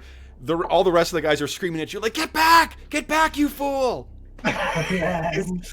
It's suddenly, he's burning with a newfound sense of purpose that he had from his previous encounter with death. He realized there's just more, and maybe the gods are out there. Maybe the gods are the friends we have made all along in his life. Lights it in as it swoops down. I think you see this thing is already on fire. It just almost like elegantly envelopes him like a curtain, and then you just see flames coming outside. Incredible! This thing Yeah. screams, and you can see it's flapping around. It's like a sheet on fire Yeah. at this point. And it's perfectly illuminated thanks to Falcarol's spell as well. Yeah. Holy hell. great. Okay, so I think that was everyone's action on round 13. Good old lucky 13. So I'll reduce, while Dave's away, I'll just reduce his paralysis by 1 more. And then, boy, we're on to round 14. Holy shit. All right, John, you're still winning initiative. So, Dave, let me move this on. Let's see here. Dave, I already reduced your paralysis for the round. We just had end of round. Awesome. Okay. Okay. So, then, John, oh boy. Beat my 10. Crushed it. Yes. All right, Tom, it's up to you. So, okay, I know what I'm doing. Getting up and grabbing my bow. Okay. Was that your question? No, I was gonna see how Tom was acting. So Are you a cleric? I am, yes. But as Falcarol's, gasping back to life, the blood, coughing what's out of his lungs. I think he's just between that life and death point to where, he's kind of half in the spirit world and half out. He's like, Grim's still twitching, put her out. Okay. And this is the sound of a morale save. Of a morale check. Oh, there's the morale. Holy shit. Fight's I on. rolled as good as I possibly could. This thing fucking hates you. It will fight to its dying breath. Good. Yes. It's not hard getting the breath with all that fire on it. Yeah, seriously. Okay, so then, guys, I'm acting on like a 15. So, Tom, you're up first. What are you doing, Tom? I'm going to move towards it. Oh, it's 5, It is on 10, the ground now. 15, 20. Okay. Oh. Wait a Yeah, minute. I'm doing a move and reserving an attack to see if it comes in and tries to hit me. Okay. You could charge it. Could I? Yeah. Yeah. But then Tom takes a penalty Oh. to his AC. Yeah, if I can actually reach it with a charge, I will do. Okay. Oh. So, and a charge, remember the house rules, I don't like how charges work in the rules as written, because... It's a -2 to hit, -2 to AC. Yeah, -2 to hit, -2 to AC. Okay, Yeah, well, that's why I can I said actually not- hit it without hitting Grim's But body? here's the upside, your initiative is 2 better. Remember when you charge, guys, your initiative is 2 better. Yeah. So reduce the weapon Oh. speed by 2. That's the upside to the charge. Yeah. Okay. That was a very Can I actually- awesome move. Can by I the way, hit Grim. it without hitting Grim? No problem. Can you hit it without hitting Grim? It has released him the way I described it. Yeah. Yeah. So yeah, Yeah. You're safe. Yeah, it's probably rearing up, so hit. Yep. Oh, come on. Loading. Yeah, Suspense. see. all these modals. Suspense. Come on. That one. Oh my god. Oh, man. And there's only 1 point of astonishing fortune left. So he swings wildly at this thing. Falcarel, what are you doing? Oh, you're getting up and getting your bow. Yeah, he's Is this, doing that. Okay. Is this the preferred round? This is a preferred round. Yes. Okay, well, I've got to go at the end then. If you're Not still with a charge. here. So this thing, yeah, not with a charge. Charge is only one attack. So this is going to try and envelop Tom, who's now here. No. Well, first off, give me Grim. Give me a 2d4 roll. Hell yeah. Burn, baby, burn. Oh, come on. What do I get so... well, it's Average. It's not bad. It's not. Or it's average. You're right. terrible. So this thing is burning, and then it is going to try and envelop Tom. So Tom, your current AC is a 5. 3. Oh, is it 5? Well, I charged, remember? Right. Yeah. Shit. Okay. So. Holy shit! It is 1 point away from enveloping you. It tries to grab you, but you're able to, knock it to the side. It just misjudged, I guess, how fast you're running. It does have its first tail attack, though, because it's 5. That is a hit. Tom, you take 2 points of damage. DR will apply. And then it tries to hit you a second time. That's a miss. Okay, so... now, I have 2 saves to make against the thing here. I will use Baleful Black again. And let's see how we do. First save to put out the first Molotov cocktail is a fail. It will be taking 2d4 from that one next turn. And then the save versus the other one is a 3. It's also a fail. 44 fire damage. I rolled a 7 and a 3 for its save, so I think it's you guys should taking just seek cover and just let it kill it. 4d4 damage next time. Holy shit. Then that's the end of the round, guys. We're on to round 15. It's not taken to the air? No? No, it wants to get Tom. It's very intent. It hates you guys. No joke, I rolled like double ones on Oh, wow. on its Yeah. morale Yeah. check, so it's very, very Same. angry. Okay, so John, you're still king of initiative. Beat my 10. Feeling lucky. This thing is 6. Nice. I'm acting on a 15. This thing is not pleased with you guys. And only one more round of paralysis for Lex.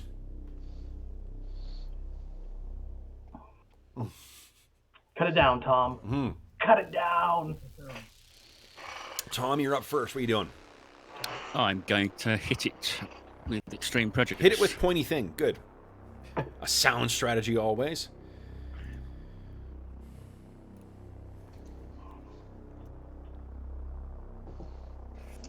Ooh, Yes. crit. That's funny. Nat 20. Hell yeah. Stick it with the pointy end. Stick Go it with ahead, the pointy end. roll So this is damage. large, isn't it? It is a large creature. Roll a Come on. d6. Come on. That's damage. Yes! Holy shit. Bye-bye. Tom, you- What the hell? what does it look like as you kill this thing? Well, as it's sort of flashing around, I'm trying to like just basically chop its head off. So I like swing up and do a two-handed. Well, Yeah. effectively put it into two-handed and then just hit it in the head. Nice. So this thing is coming in to try and get you again. And you swing and sever through its head. And then there's this weird, like, wet but also flapping sound as its burning body hits the ground. And the smell of, like, burning lichen and fish kind of fills the air. And you can hear from elsewhere in the cave, "No! No!" Fuck you, Necromancer. You next, mate. Okay. And You rat-faced bastard. Doggerel's So gonna use what this you to hear- get over to Grim. Yeah, so what you guys can hear in the midst of, unfortunately, you're not going to be able to treat Grim in combat. No. What you hear from elsewhere is, "You will pay! You will all pay! My allies will provide an undefeatable army! You will pay!" He has allies? Oh, So, too bad they're not here. now let's talk about Let's talk about mortal wounds. Yes. Let's talk about That's what I'm thinking of. making rolls. okay, so Grand Nor. Grim, what is your let's see here. What is your constitution? Is I'm that out the of last round of combat, Kev? Am I 11, free? as I recall. 11? Okay. Yeah. I'm out of cure spells, but I've got one potion left. Okay. Someone's got a potion, so and he's at -9, so let's see here. Can I give him a sip before he makes his roll? No, guys, like you can't race over last round of combat. The bonus is there to incentivize doing stuff, before combat ends. So, unfortunately, we don't get the bonus for that. But let's see here. 5. His hit points are super low, so it's zilch. It is a healing magic. Does anyone have the healing proficiency? I don't No. think it. Let's see. Clerics can get it for 2. So No, I have to wait till I hit. Okay, so then so it's a 1 no, point. nothing. Okay. It is immediately after the fight, so there's that. So it's down to -2, and there's no modifier for Constitution. So it's 1d20 -2, please, Brandon. Okay.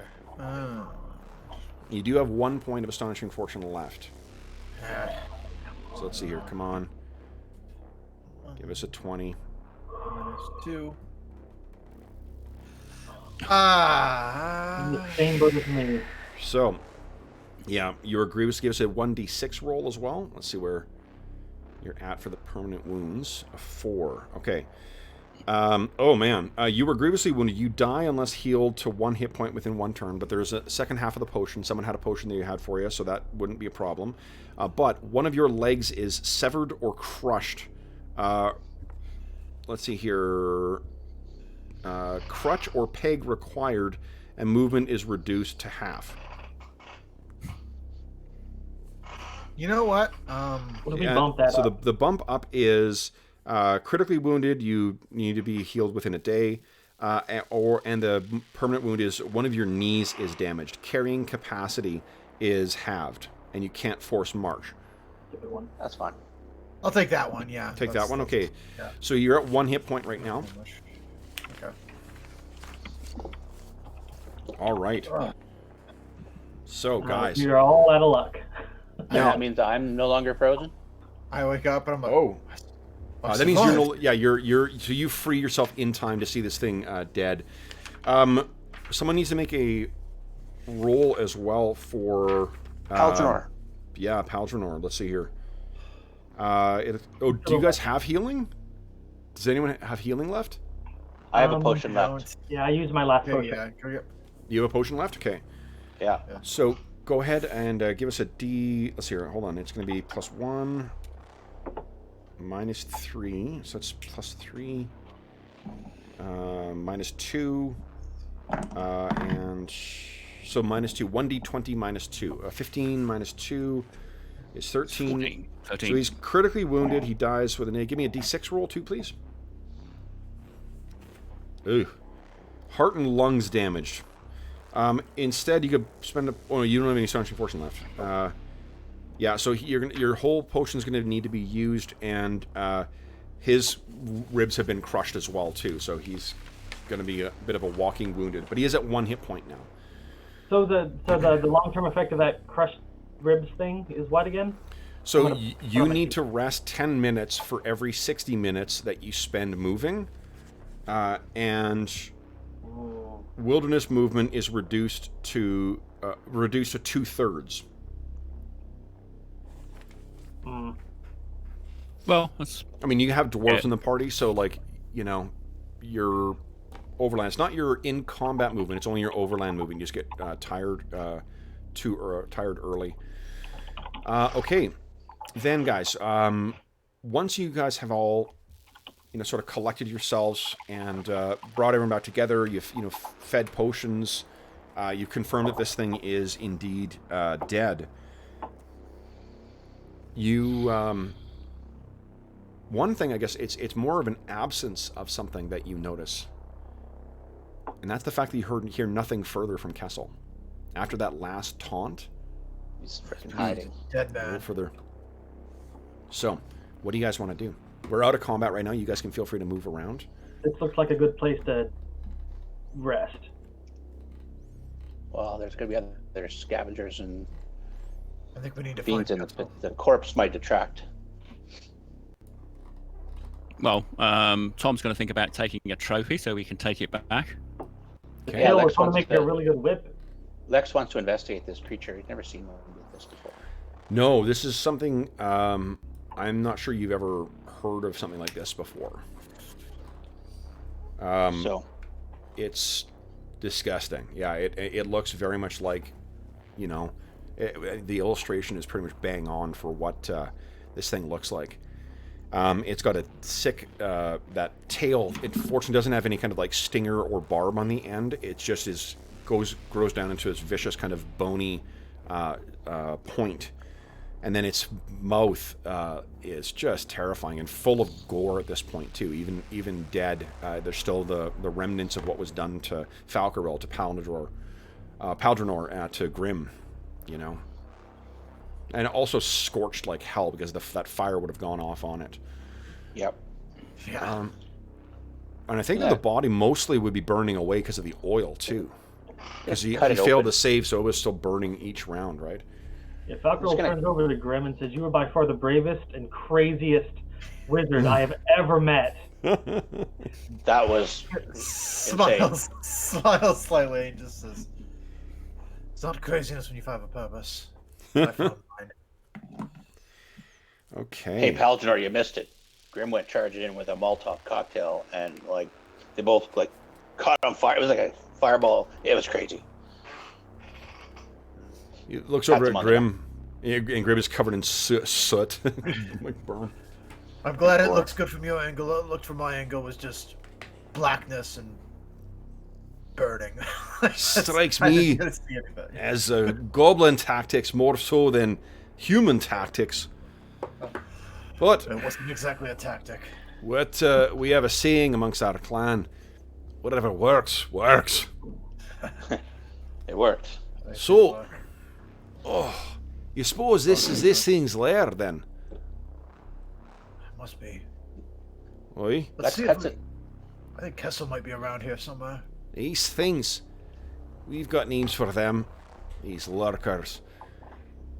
They're smarter than they look. They may look like a beastie, but they're smart and clever. Do they have lairs? Collectors. Oh, aye. If this is its thing, have you had a look around to see where it keeps its loot? Let's go Would find it have out. loot? Oh, aye. Lex cuts its stomach open, see if it's got and if it's been eaten anybody else. I think what you find is the remnants of a partially digested, just from the size of them, dwarven bones. You probably find like one of these, the mining helmets you guys are using. You find Yeah. one of those in there as well too, undigested. This is 2 sessions in a row I get to make allusions to Jaws. This is fantastic. I know, isn't it?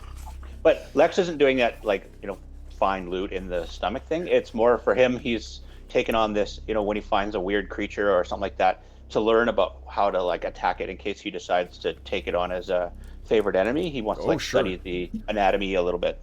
Yeah, no, that makes absolute sense.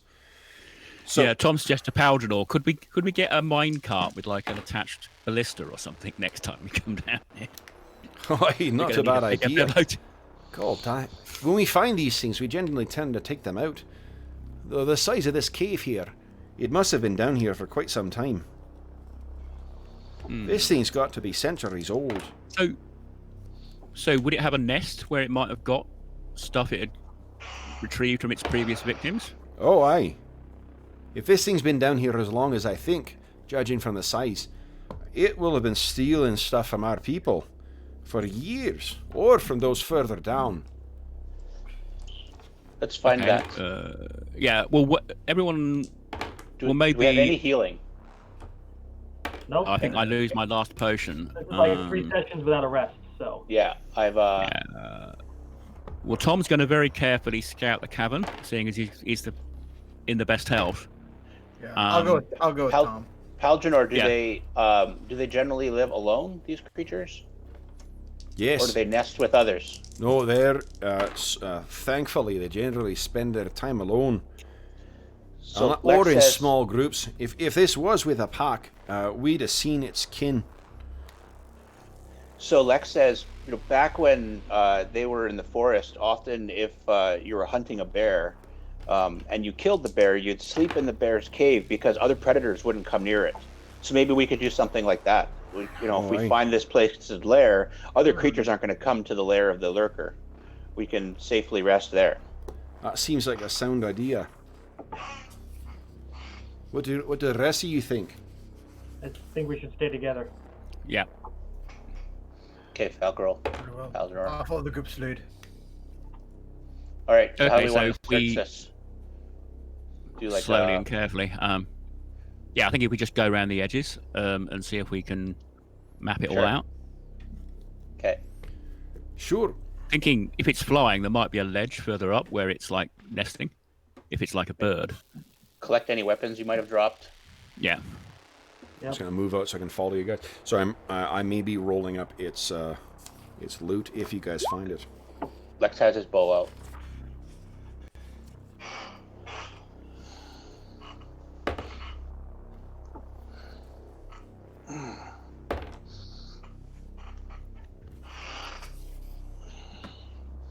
This place is kind of up on a ledge.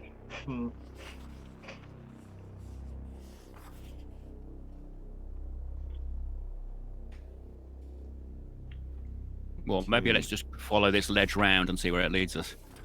Well, did we check this corner here? We were in the room. Yeah, that room. Well, we're there in the there room, was but- no. Okay. Just Yeah, want to make there sure we was no didn't way to leave get a. out. Okay. Okay. Keeping an eye on you. I'll tell you if you need to stop. These things are notorious trapsters too. Yeah, I'm thinking we're. He's kidding. He's kidding. I think because we Yeah, got the dwarf in the party and he's slow, I'm gonna be moving half speed with an arrow knock, just in case I Yeah. can shoot something. Yep. Yeah, Yeah, I got an arrow knock too. probably moving slow because of my knee. Okay, yeah. We're Yeah, gonna that's stop right. and take a rest Limping now. along. Two Okay. characters need a rest for every 10 minutes, every 60 minutes. Yeah. Well, it's only, yeah, half load is all I have, but I think I'm not carrying a lot. Paladin and Valkyrie both have to get winded. Yeah, it's crushed ribs are not fun. Okay, there we go. I love how fucked up you guys all are too. No, Yeah, no kidding. we need to rest. We should Yeah, I rest. just imagine when we get back, we're going to be staggering in with like. It's Okay. going to be like a XCOM game where you're all wounded. Yeah. You all get off the Sky Raid and then you suddenly collapse. You Do we look like we're leaving the cave, guys? can see. Oh, there's more moss and guano on the ground here. All right. So Hey, wait a second. Tracking. Hello, we got a bunch of rangers in the group. Yeah, Maybe no we should- kidding. That's a good point. Collecting flies. Yeah, but it also has droppings and Yeah. Hold on, where you Yeah. are. So you can picture you're in this massive cave. You've got the hissing, those alchemical lights. From where you are, Falcarel, you look up. What is? So about 15 feet up, right around here. There's a small alcove. I think found it. I'm gonna move closer with my bow knocked just to look. Okay. So you carefully make your way up, and it seems it's just blackness from there. But about 15 feet up on this wall, there looks like there is a way in. Who feels like climbing? get to climb. I'm okay. I've got climbing as a non-combat skill. Oh, that's awesome. Tom, put yourself out.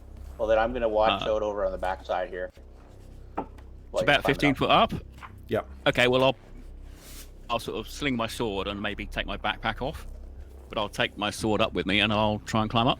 Okay. What kind of armor are you wearing? Chainmail. Okay. So let's take a look at the Oh yeah. climbing rules. Yeah, but Chainmails. I do have a ridiculous strength. That doesn't avail you. Yeah, but in Alright. in-game Yeah, terms, yeah, chainmail gives you a big This penalty is- for Yeah. skills. The chain climbing rules in AD&D are much more simulationist. So, like, a lot of people have very easy or good chances of actually climbing, as long as you've got prepared and you got the appropriate gear and whatnot. But like things like chainmail gives a minus 15% to it. Right. So let's see. So you're not a thief. You don't have the mountaineering proficiency. Nope. Okay. Did he So, get a climb Maybe I should just spell? give a Grim a bunk up and like 25. you stand on my shoulders and I'll lift you up. And did anyone, I've got some rope I think with me. Do you have a grappling hook? Oh, let me check my Excel sheet. They have a Lex. Yeah. So, and excuse me, interesting. We haven't had this come up before, but climber wounded below minus half hit points, there's a penalty. Wow. Well, I'm not. Well, in that case, it's got to be me then, because I'm the least yeah. wounded. You're the So, and healthiest. what it is you don't. The thing is, you don't like fall when you fail a climbing save. It just means that you aren't able to find a way to progress. So, why But don't if you I get- think it's going to be too hard with chain, I'll take my chainmail off. Okay, well let's try with chain. So what happens is you can change circumstances and then try again. That's what if you fail, that's what you need to do. So you could try with chainmail first. Give us a you never know. percentile roll. Yeah, like you got nothing lost with it. Give us a percentile roll. Let's see if you can get yourself up there with that chain. Yeah. It's a low chance of success here because it's moist subterranean rock. Okay, so with the chainmail on, that's just not really happening. So you get down, you take that off, hand it off to your allies. Let's try again. No one has pythons or stuff. No, No. it's just okay. What if we do some kind of like bridging, like helping hoist them up, get them up past that first little bit? No one's got a grappling hook. No. No, I've got rope, but I didn't buy any of the other stuff. Okay. I wasn't really expecting to go mountaineering. Okay. Yeah. Does anyone else? Hold on. You guys are half elves. Yes. Yeah, so there's no penalty. The dwarf takes another penalty to the... So there's like next to no chance of paladin drawer getting out there, or Paldranor. Do I get a bonus for having it as a non-combat skill? Having what as a non-combat skill? Climbing. Climbing is not a non-combat skill. Oh. Yeah. Well, I must have misread the book then, because I've got it down as a non-weapon proficiency. I'm not sure what book you were looking at, but there's no...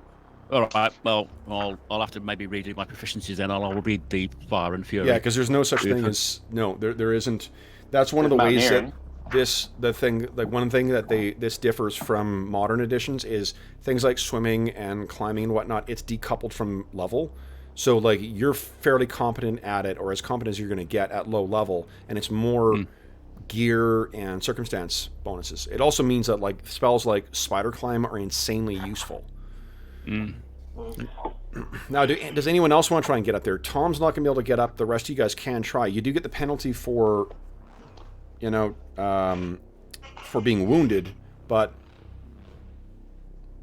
what do you guys think? Sure, I'll give it a try. Okay. Lex, give us go ahead and give us a percentile roll. Rangers don't have... Lex makes it!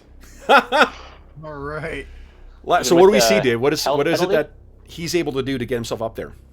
I think, well, he was watching Tom go, and he's like watching the potential footholds and handholds, and he's looking where Tom's going, and he's like, oh, that's a tough route. I don't know if I'm not a climb.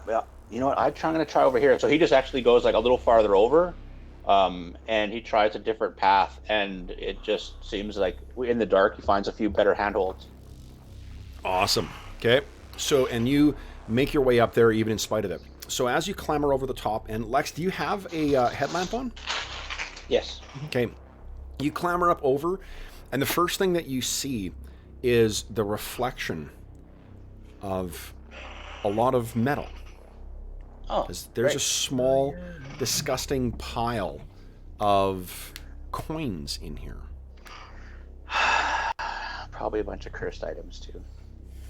Okay. Tom's getting ready to throw up a rope in case he needs it to climb down. How roomy is it up there? Will it fit all 5 of us? Yeah, I mean, if you want it, I mean, not comfortably. This isn't the place you want to camp. It's really just, it stretches back maybe like 7 feet at the deepest, but it goes down as it goes in. This is a little fissure that has opened up in the side of the wall, so it's like if you're a creature like a cloaker that can, reduce itself down to a fairly small size, it's a comfortable lair. If you're humans in armor and with gear and stuff like that, there's no way this is a... Lex is like, I found some stuff up here. I'm going to start tossing it down. Here, Tom. And he'll grab the first Sure. So it's going to take you... type thing. Okay. Well, I've got some rope, and I've actually got a couple of spare bags. So Awesome. whether you want to bag it up and then lower it down. I'll say that there's there probably is a point in here where there's a stalagmite or stalactite that you could, or like a joined kind of pillar thing that you could tie the rope to, so you guys will get the benefit. And with a tied rope, just so you understand, having a rope and a wall that you can brace against gives you a plus 55% chance. So it's a huge benefit to try. Wow, that's a huge bonus. Yeah, I'll tie the rope up there. Okay. And you toss it down. So let's say 2 more of you can get up here and comfortably kind of squeeze in, which will help speed up the process. So if that's a change of circumstance, Tom, you can make your roll again if you like. And then either Grim or Falcro, you guys can make a try as well. I think I need to stay down and keep watch. Okay. Yeah. Okay. And Paldranor will be with us. Grim, why don't you go up? All right. So do I need to make a percentile roll? Tom, you make it. Yes, please. All right, 49. Yeah, you make it as well too. good. Yeah, both of you guys make your way up. Like with it, without any other modifiers like injury or whatever too. Like you have a base of 40% with a rope and a wall to brace yourself on. It's 95% chance of getting up that wall. It's just when you're piling on like encumbrance and chain and other situational modifiers or racial modifiers, like if you're a gnome or a halfling. Being a dwarf, nah. Dwarf with spider climb cast on him is a fearsome foe. Druin's got a base climb speed or a base climb score of 5%. Okay. Yeah, that's the racial modifiers. Yeah. Stocky and heavy and short arms. All right. Give me a sec here. And Someone give me a 1d5 roll, please. Just finishing stonking this thing. Okay, thank you.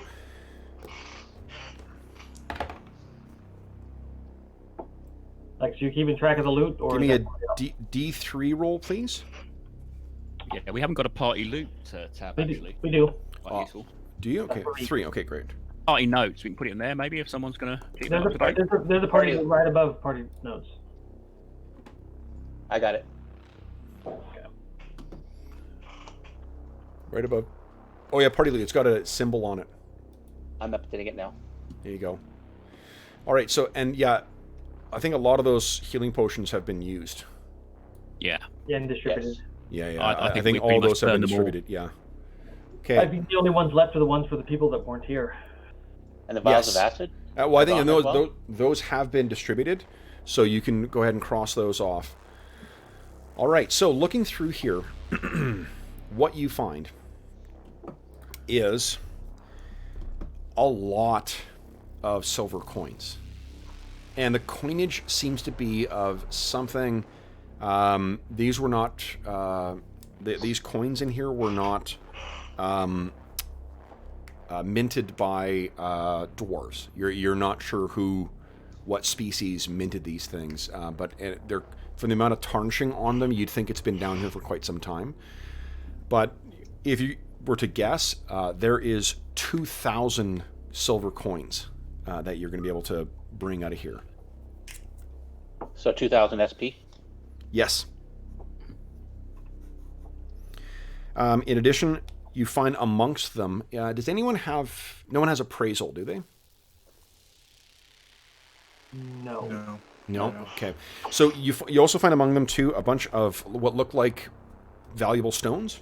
So you're not sure what the value of them are, but there are 2... Hold on here. That are cursed. I mean... I'll pick those up. That seems to be my role. Yes. What's this owl pendant do?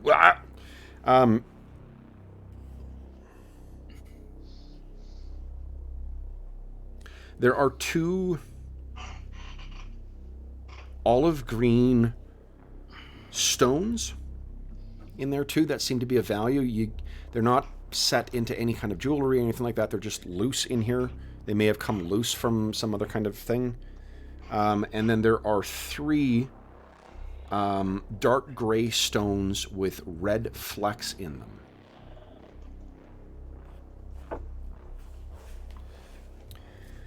And you also find in here the stuff to make up a complete set of plate armor.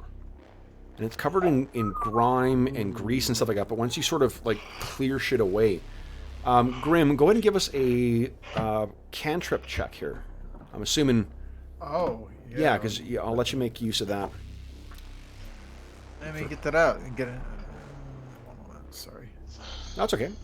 It's my proficiencies. Are we thinking about using cantrip in the other game, Night Below? We're not using these rolls, no.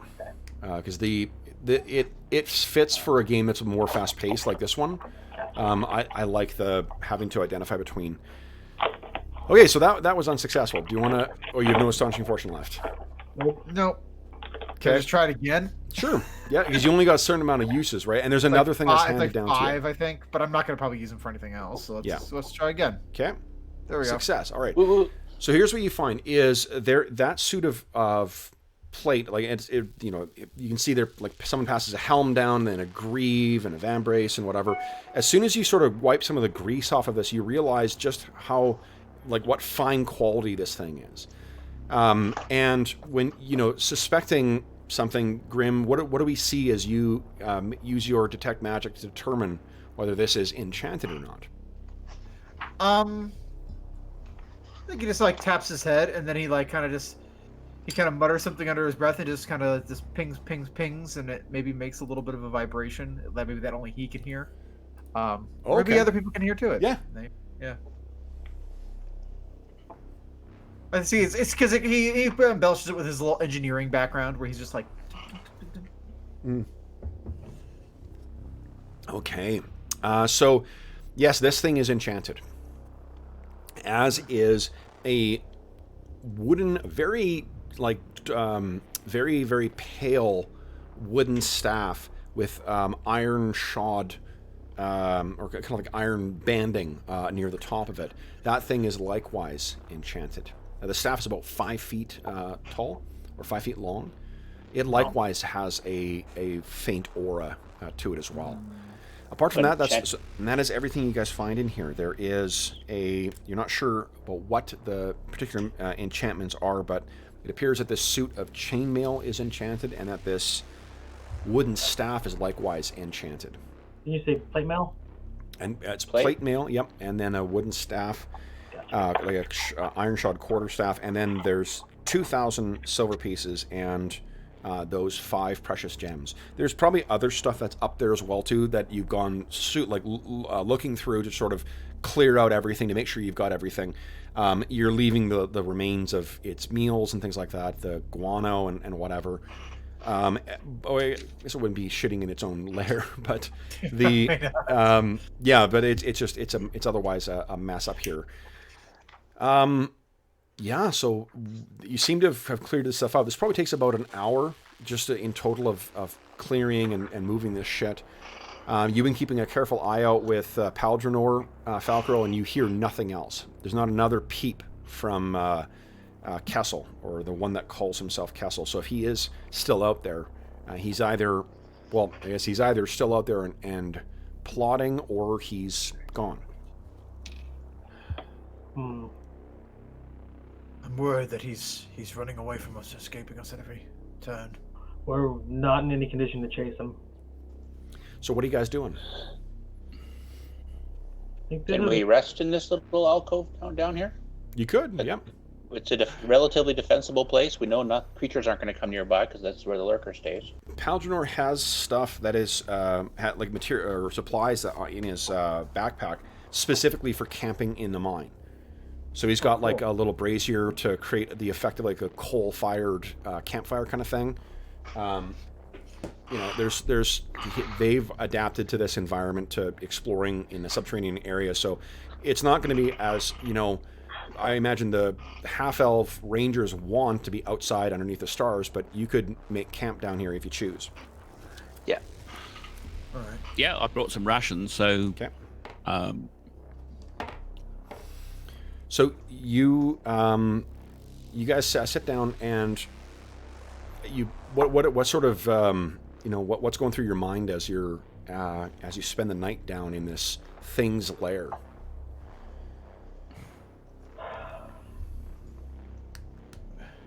Just surprised to be alive.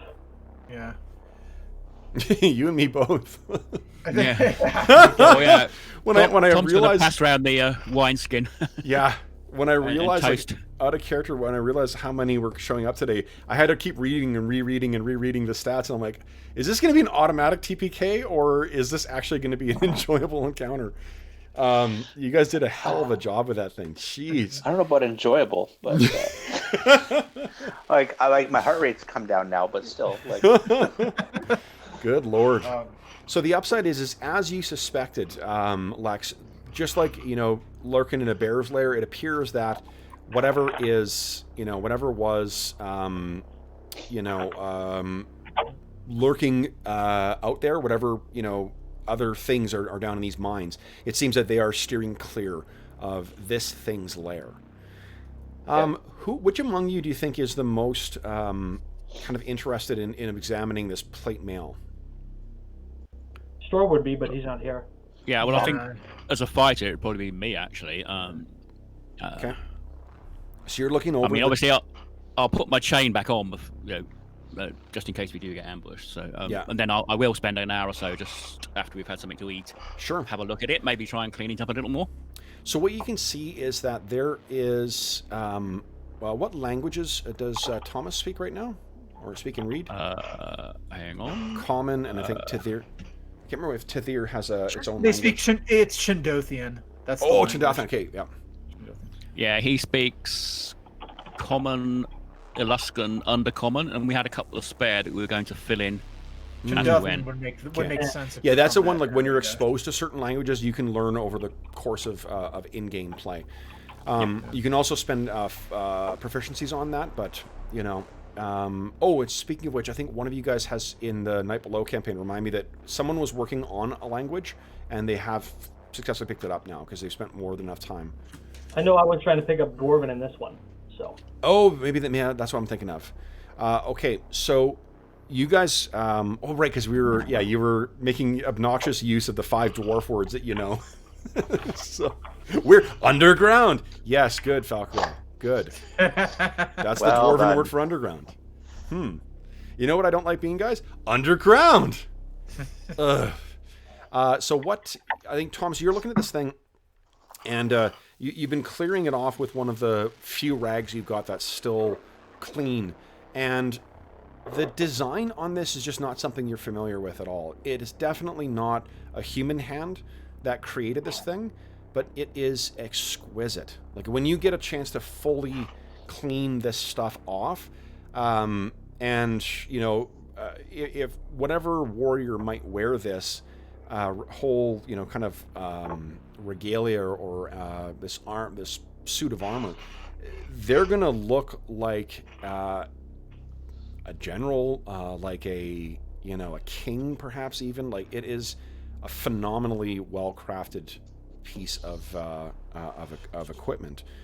This is not something for the tourney knight or for the common frontline fighter. This is something that was made specifically to not only protect the wearer, but also to demonstrate some kind of status. So this is like the really nice stuff you see in the Tower of London. Yeah, totally. Yeah, totally.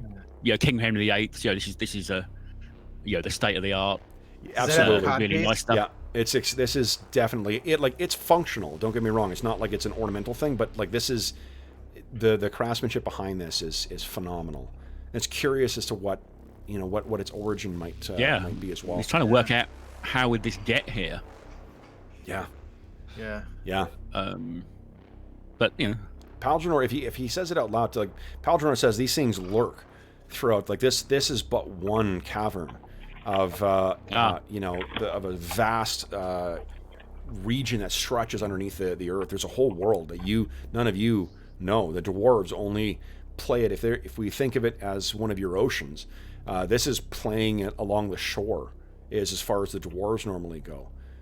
There are creatures in the deep, in the abyssal depths of the earth, that have whole lives and civilizations that of which you are not aware. This, and he kind of gestures towards it, this is no doubt one of them.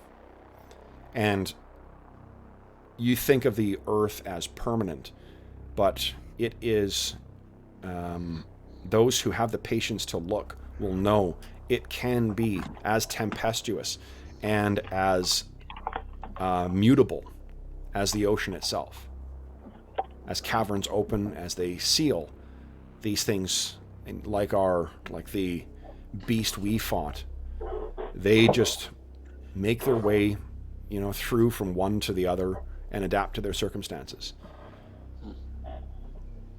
So, though we have not found a way deeper down, this thing could have been for centuries going from one hold like this to another, to even larger. This does not make me feel safe. I want to get out of here. Oh, once we we need to make our way back through all those the living dead too. So for the evening, though, the evening passes uneventfully. A little bit of chat about that armor. Grim, you say that the armor and that staff are magical. Yeah, the staff is too. I want to look more at the staff. Am I noticing anything about that, or? So the staff, similarly too, like it's once you clean it off, it looks like a bleached piece of wood.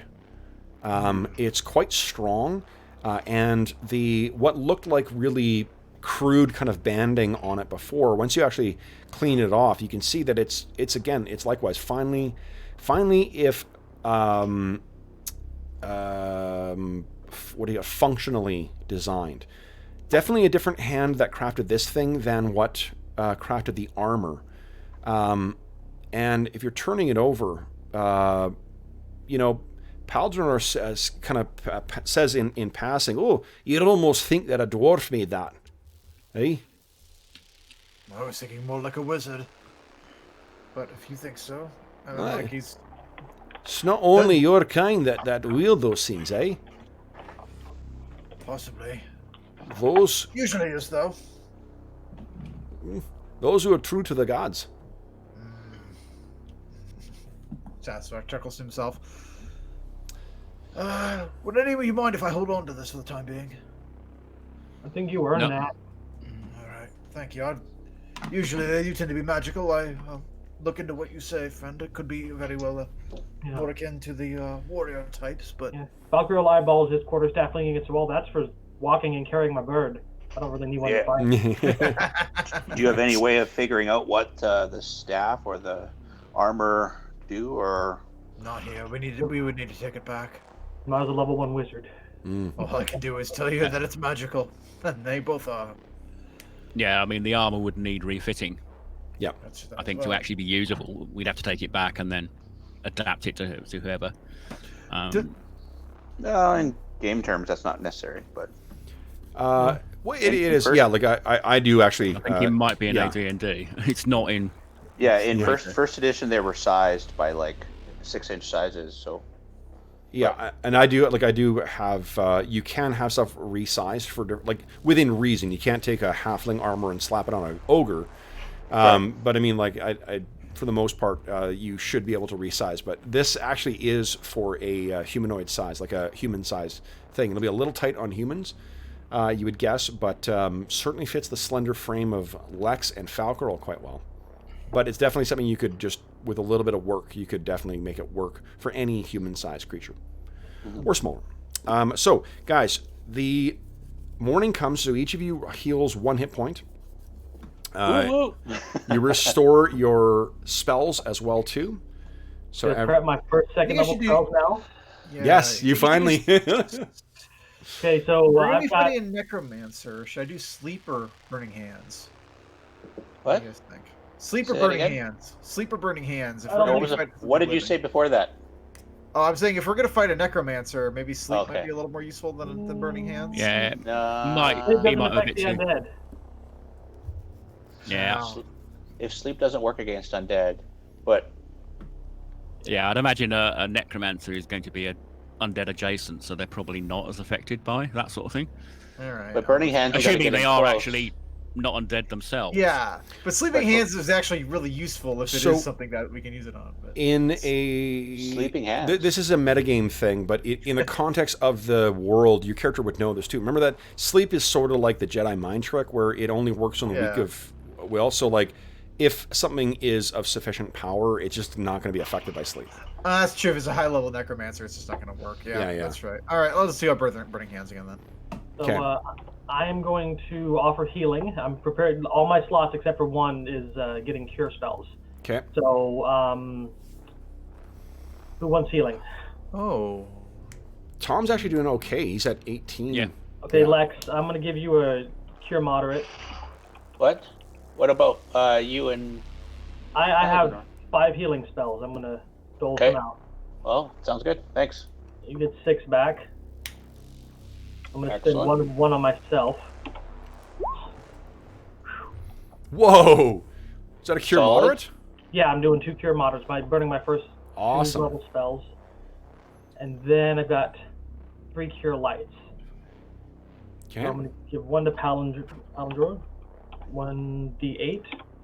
You get 7. 7 back. Pretty good. And I'm Beautiful. just burn the last 2 on me and Lex. Okay. So Okay. 7 to Lex, 5 to me. Nice. I thank Sweet. Solinar for his healing and say, keep me out of combat, guys.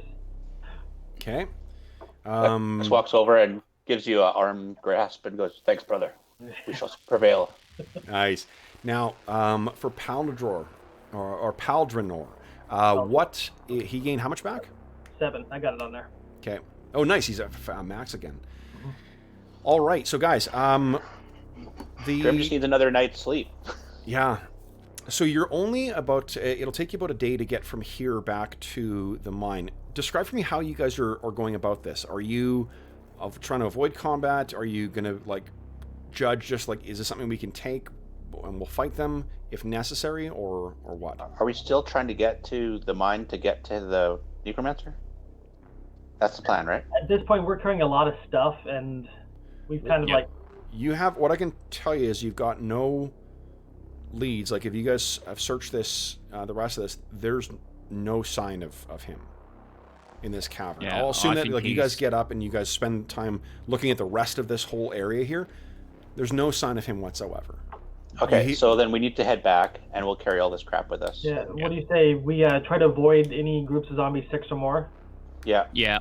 Okay. Well, if the necromancer appears to run, let's go very carefully because it may have affected the undead. They may be not as active if we're lucky. But yeah, very carefully trying to avoid stuff. Your suspicion proves true. So basically, guys, on the way back, because of how stealthy some of you guys are, there are still roving undead as you're making your way back, but it's not like they are stalking you or pursuing you the way that they were before. For one, you don't run into a single mine runner, and it's about midday when you realize that you haven't heard the cry of a mine runner. Maybe they went with him if he did retreat. Can we take back a trophy from the cloaker? Of course, yeah. I mean, the head Yeah. seems to be the only thing that wasn't burned, so what were you thinking? Well, I'm not sure that I brought my sport. I think I do have a short spear on my back, so I'll stick it on that. Okay. Could we like the tail looks like it'd make a. I don't know if it's made of cartilage or what, but it's might. Yeah, make you a could take decent that. whip or something. Yeah.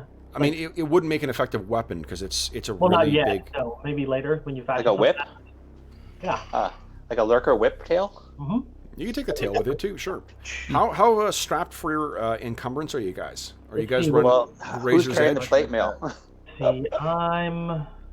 Well, I'm 1800 and plus. Let me see what my encumbrance is. My light encumbrance is at 100. And I got 35 pounds before I get there. Okay. So Okay. Okay, so what is the coin weigh, Kev? We have 2,000 It's silver. 2,000. It's 5. 50 What coins. is it here? It's It's pound right or at the something? beginning of appendix in the DMG. I think it's 5 coins per pound. Huh? heavy. It's either 5 or 50. Let me double check here. 50, I think. I know they used to say they were 1 ounce, but a gold piece. But I think silvers are Coins, quite small. 50 coins per pound. So there was 2,000. So So there's 2,000 worth of divided by coin. 50. 100 pounds 2,000. for the coin? Oh, 2,000 divided by 50. Yeah, 2,000. It's 40 pounds of coins. Okay. Okay, so we each got to carry 10 pounds of coins. I can do that without being slowed down. Hold on. And. Go ahead. I might not be able to do it. 25. Well, remember, Paldranor's determining our speed, so I could easily take, medium encumbrance and still keep up with him. Okay. He can carry some stuff as well too. He's only got his armor and his shield and his weapon. Can he help carry Maybe. some of the plate? Sure. I can carry another 65 pounds before I'm as slow as the dwarf. Okay. So then, guys, you guys are good to Yeah. go. I just wanted to get a sense of whether you were running in the red as far as your encumbrance is. So you can definitely bring those souvenirs with you as well. Yeah. We're gonna you can picture the way back is just not like the fight. There's maybe 1 or 2 encounters you have with zombies, but you've fought so many of them so far, you're able to carve down the small groups that you need to engage. And when you engage one, it's not like the others where they seem to be like keeping an eye out and watching for you. You're able to trick these things as if they're the mindless sort of hungry dead that you would normally expect to encounter. Near the end of the day is when you guys make your way back to the Battlehammer Hall. Let me move you back up there. Where's the Dwarven Valley? Where are you? Dwarven That was Valley. one hell of a fight. I think we did drive him off, at least. Yeah. It certainly seems to have affected the undead. Maybe he'll go bother those shitty dwarves instead. Okay. Well, I suspect he may be in league with them. That's Mhm. probably more likely. Well, All right. that might So- be. He did mention his allies, so maybe that's what he was. I think he's full of Thinking shit about- about that personally. Yeah. Mhm. We'll find So, out. guys, with once you make your way back to the Dwarven to Battlehammer Hall, you guys are greeted like fucking heroes. Because word suddenly, once you first hit the community, the edges of the community, word starts spreading up that you guys are coming back, and with that massive cloaker, thing on the head, what you also hear is that it seems it's just like you experienced on the way back. Like today, the dead did not seem. They're wandering around mindlessly as opposed to being like actively hunting for the living. So they're still they're dangerous, but it's just not the same as what you guys have been encountering. So when you finally reach those massive, almost like siege doors to get into the Battlehammer Hall, you are greeted by Dane Stokely Silverstream and all of his allies, and your what's her name, Helda, as well too. She's among the group, so you can picture all these dwarves are just like and cheering and chanting and kind of like drumming on their shields as you guys come up. What do you guys? Survivor. Well, yes. bring Paljanor forward and get him near the front so Yeah. he can take some of the accolades because he did fight with us and it's his people. Yeah. So. Yeah. So Paljanor is he's sort of taking a bit of it in too, but he's not losing himself to it. He definitely knows what that you guys were the ones who sort of helped him regain his nerve and whatever. Have a sub. Okay. So as you guys make your way back, you will have another day to recover as well. There's going to be a big feast. Like there's still lots of work to do, and it's not going to be like a let's cast all cares aside and all get hammered. They just want to do a way of sort of recognizing your thanks. There's still definitely troubles elsewhere. And- the first thing Falcor wants to do is go outside and look up at the sky and just breathe. Okay, so that will be a little while because remember he's at I think 4, so it's a ways to go. It's several miles to get outside still. That's still one of the first things he wants to do. Just Okay, explode. so you'll have to go off. That's like it's going to be like a day's travel. So like you would have to go on your own to do that.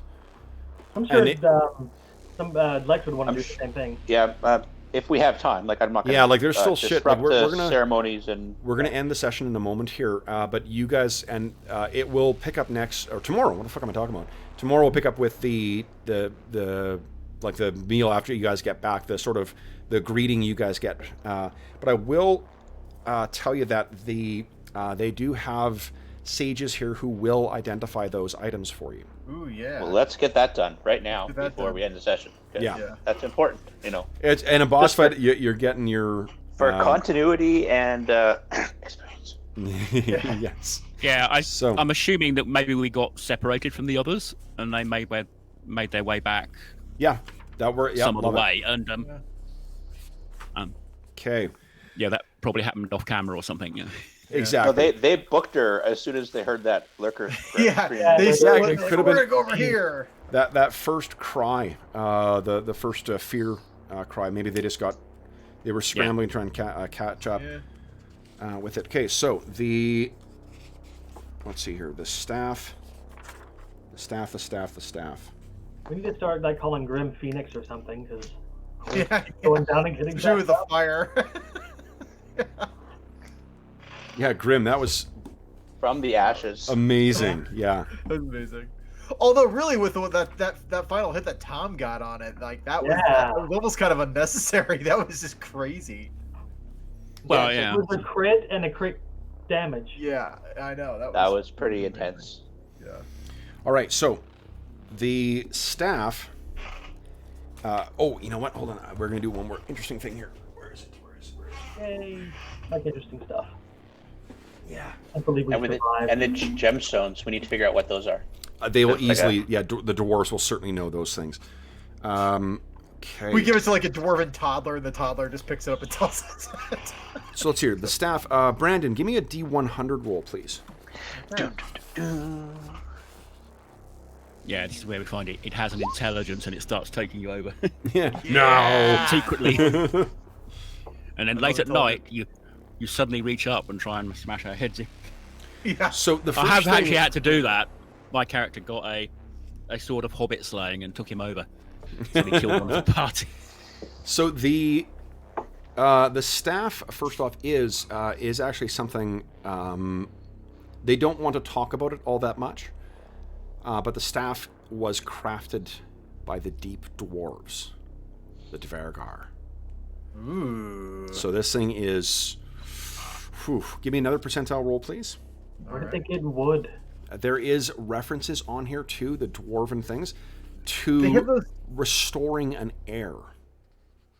Interesting. There's no other information on there, but there's something about restoring an heir. I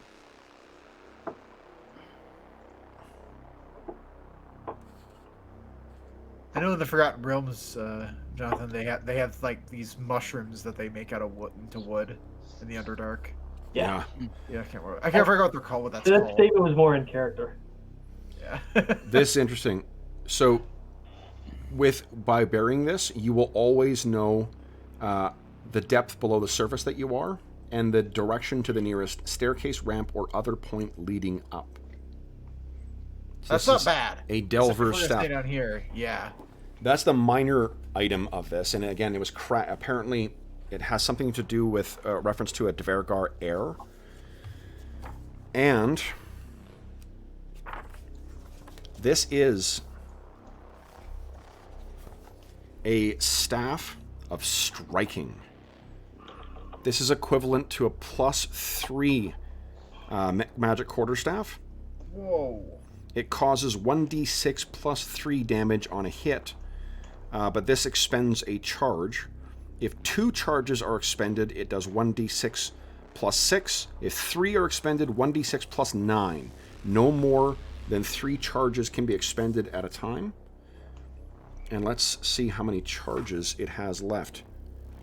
Would you kindly give me a 1d6 roll?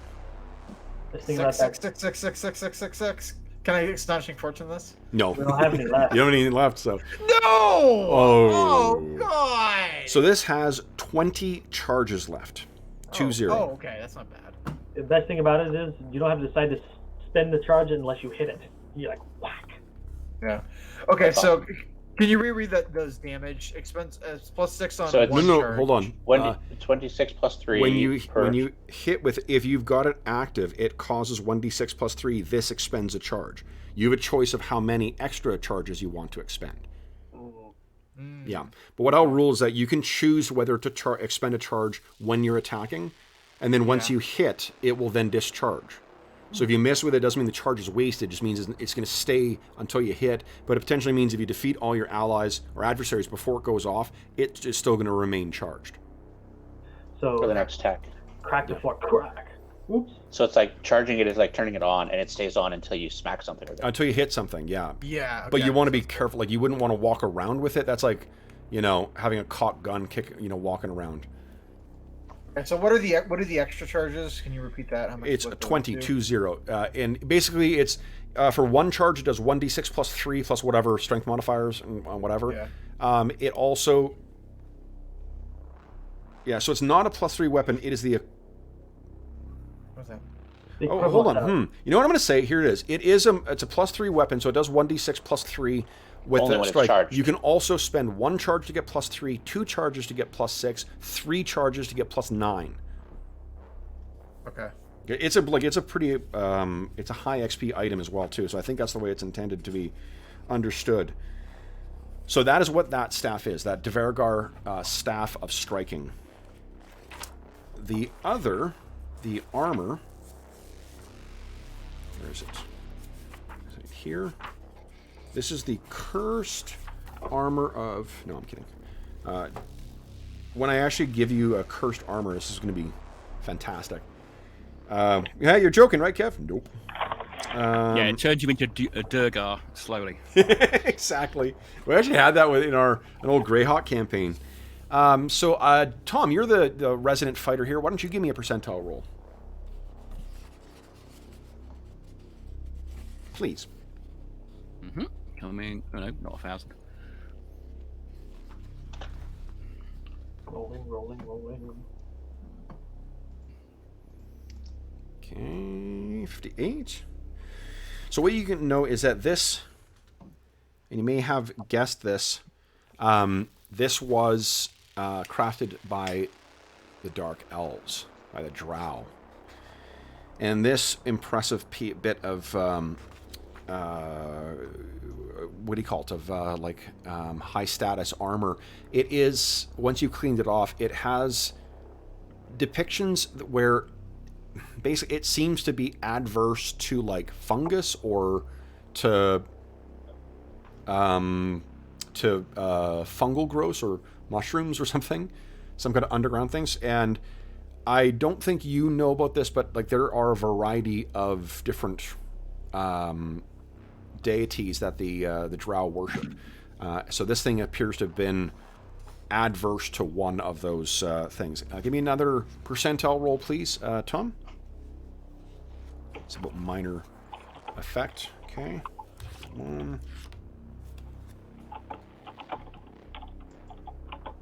Interesting. So now that you're actually looking at this, this appears to be actually it's got the consistency of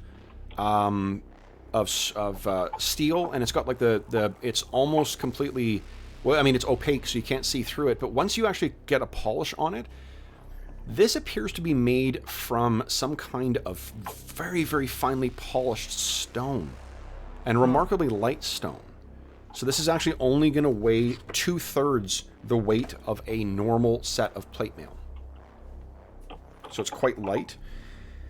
And as for the enchantment, as you suspected, this is a set of plate mail of command.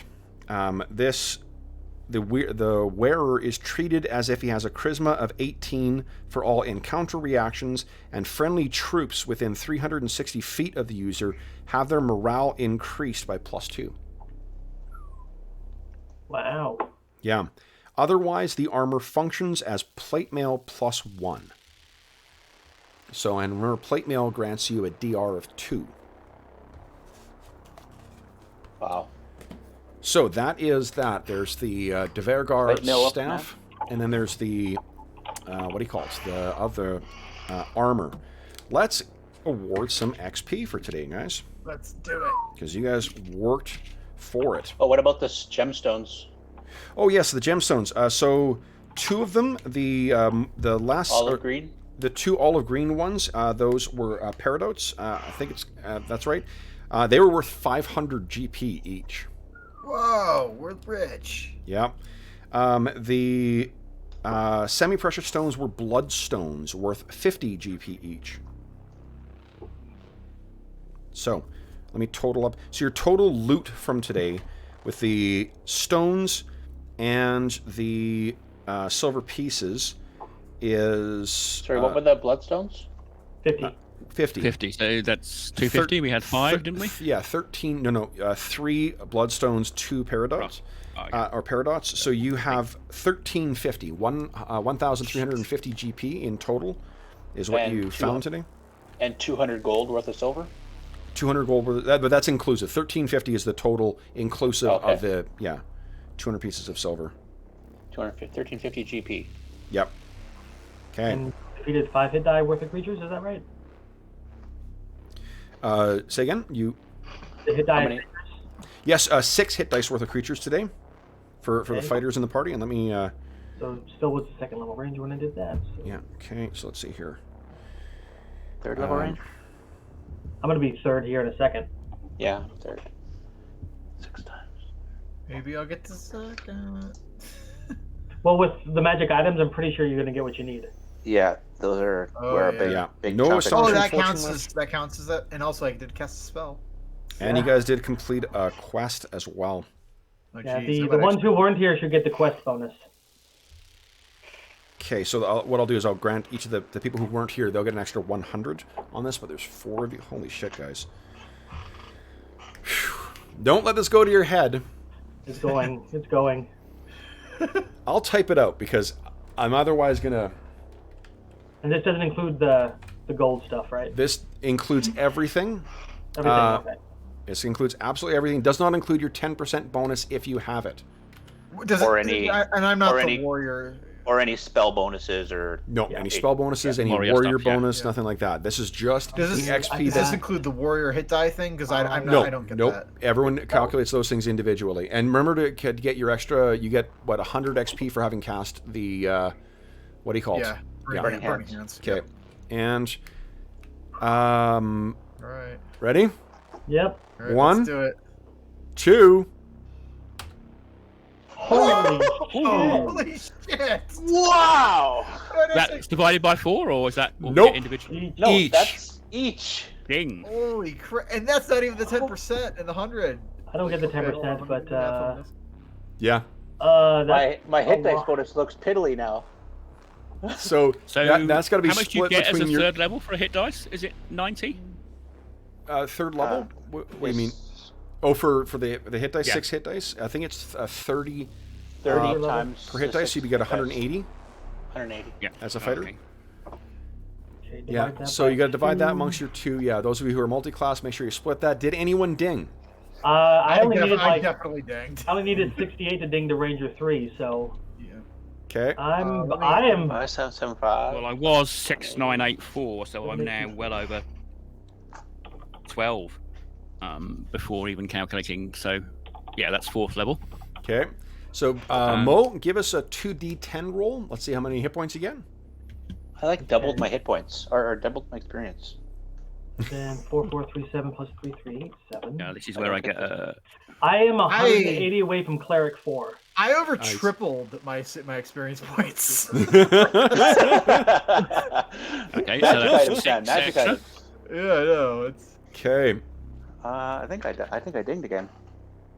Nice. Well, you can only gain 1 level per. Time. Oh, you didn't. It was What? Mo that did. Okay, Mo. So 6 Yeah. hit points. You get 6 hit points yeah, plus I your know. con modifier. Tom. I would do my It's 2d10 quite for high. Ranger. I don't think it's high enough. Get 5 hit points. 14? No. Doesn't. Yes. Yeah. help me. 5 hit points for you, John. And add your con modifier now, and then we'll just not add it when you gain the next level. Yeah, Kev, I dinged last time. Oh, great! We Yeah, no, fought perfect. the No, sorry, Mine Dave. Runners. I was confusing you and Mo. So, Grim, give us 2d4 roll, and Lex, are you a single class or are you split class as well?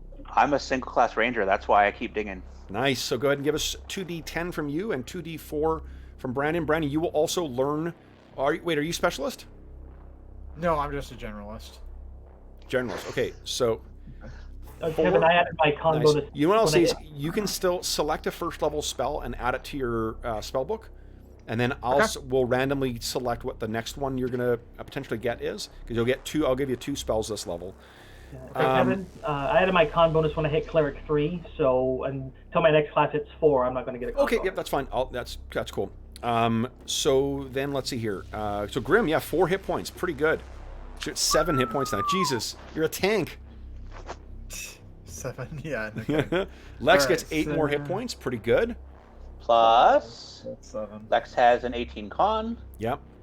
so 12. All right. Those of you who have fighter classes, remember to adjust your THAC0 on all your Yep. different weapons, because that will change.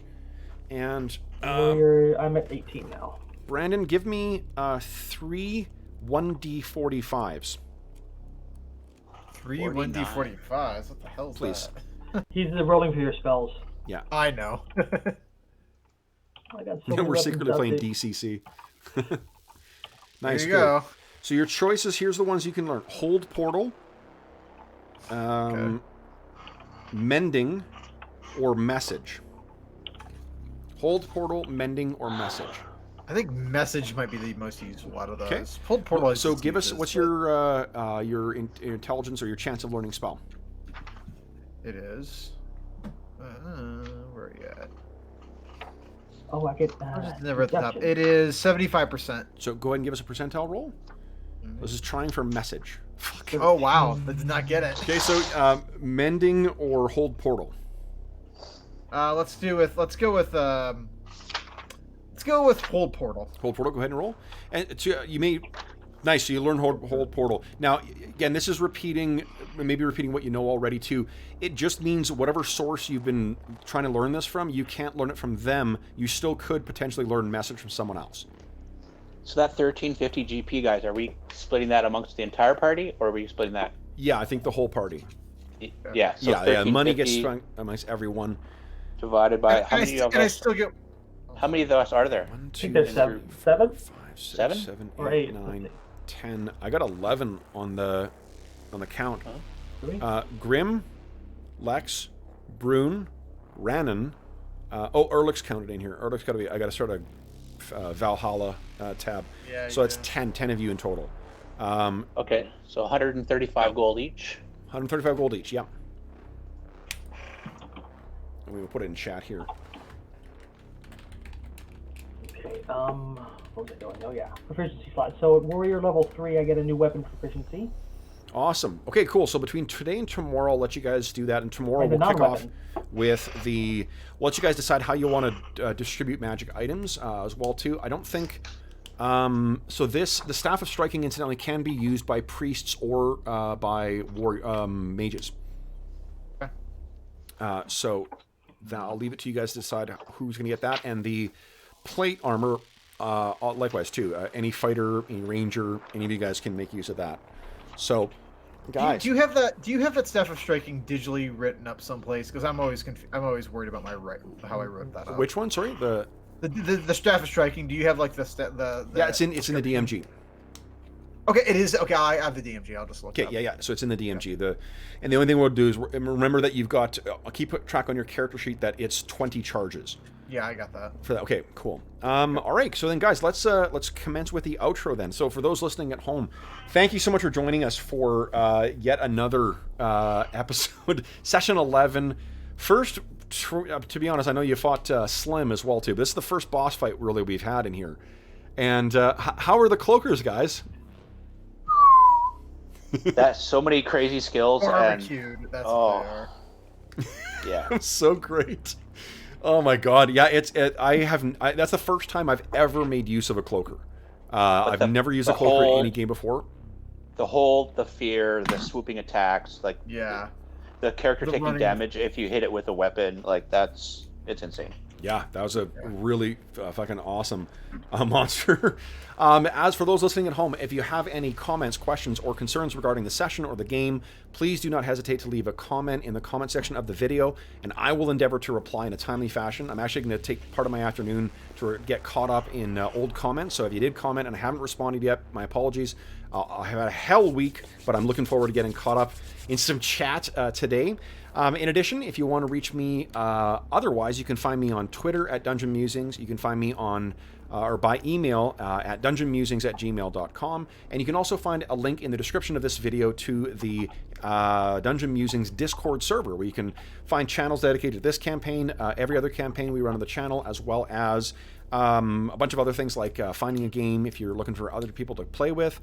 There's a good streaming channel as well too that has a bunch of advice on how to set up for online play, and other stuff as well too, other fun stuff like pictures of our dogs.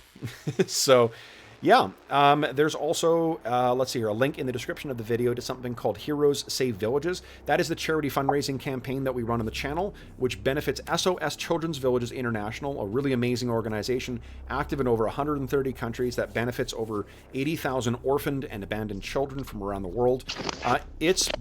Bless you, Dave. Jeez. It's actually the donations are actually what saved our heroes bacon last session and this session as well too. So you can find a bunch of different cool ways of making donations to help affect the game.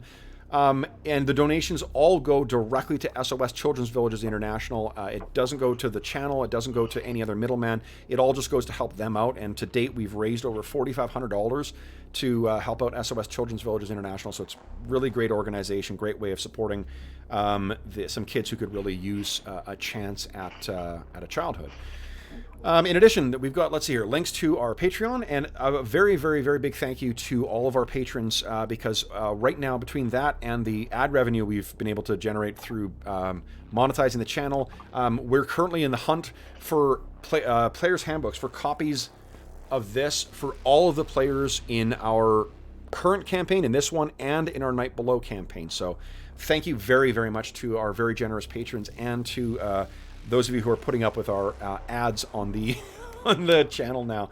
Last but not least, also, if you did enjoy the session, be sure to click on subscribe and the bell icon if you want to be notified when we go live. I do post schedules on Twitter and on the Discord server and on the community tab of the Dungeon Musings YouTube channel, so you can find what we're playing throughout the week on there. And if you enjoyed the video, be sure to click a like. That helps us with the whatever fucking magic is behind the scenes in YouTube. So yeah. Last but not least, I want to thank my brave players, expecting to be backed up with 8 to 10 allies. Our heroes of this quartet bravely soldiered on and faced the cloaker. So guys, John, Brandon, Mo, and Dave, thank you so much for playing today. Congratulations on downing the the cloaker. And yeah, what levels are you guys now after training? 4. 4 and 4. 2 probably be next. I'm I think this it might be close to 3 5 next cleric. time. This close to Yeah. 5 cleric. Wow. And how far towards level 3 are you, Brandon? I think I am at level 3 but I can't have to next session. I think. I'm Like, gonna go check it out. 5,000 is what you need for 3rd level, right? Yeah, I'm gonna be 3rd level after next session. So Fantastic. Second level spells. Nice. Yeah, exactly. Oh shit! So awesome! And again, for those listening at home, thanks so much for joining us. And we got lots of congratulations. Yeah, William, Jacober, Steve the NPC, Brian, everyone else who's in lurking in chat. Thanks so much for joining us today, guys. This was a lot of fun. We'll see you guys again tomorrow. So tomorrow at noon Central Standard is when we're going to be back. Until then, thank you again for joining us for this quarantine campaign. We hope that this finds you healthy, safe, and weathering the current crisis as well as can be expected. And until we see you again, happy gaming.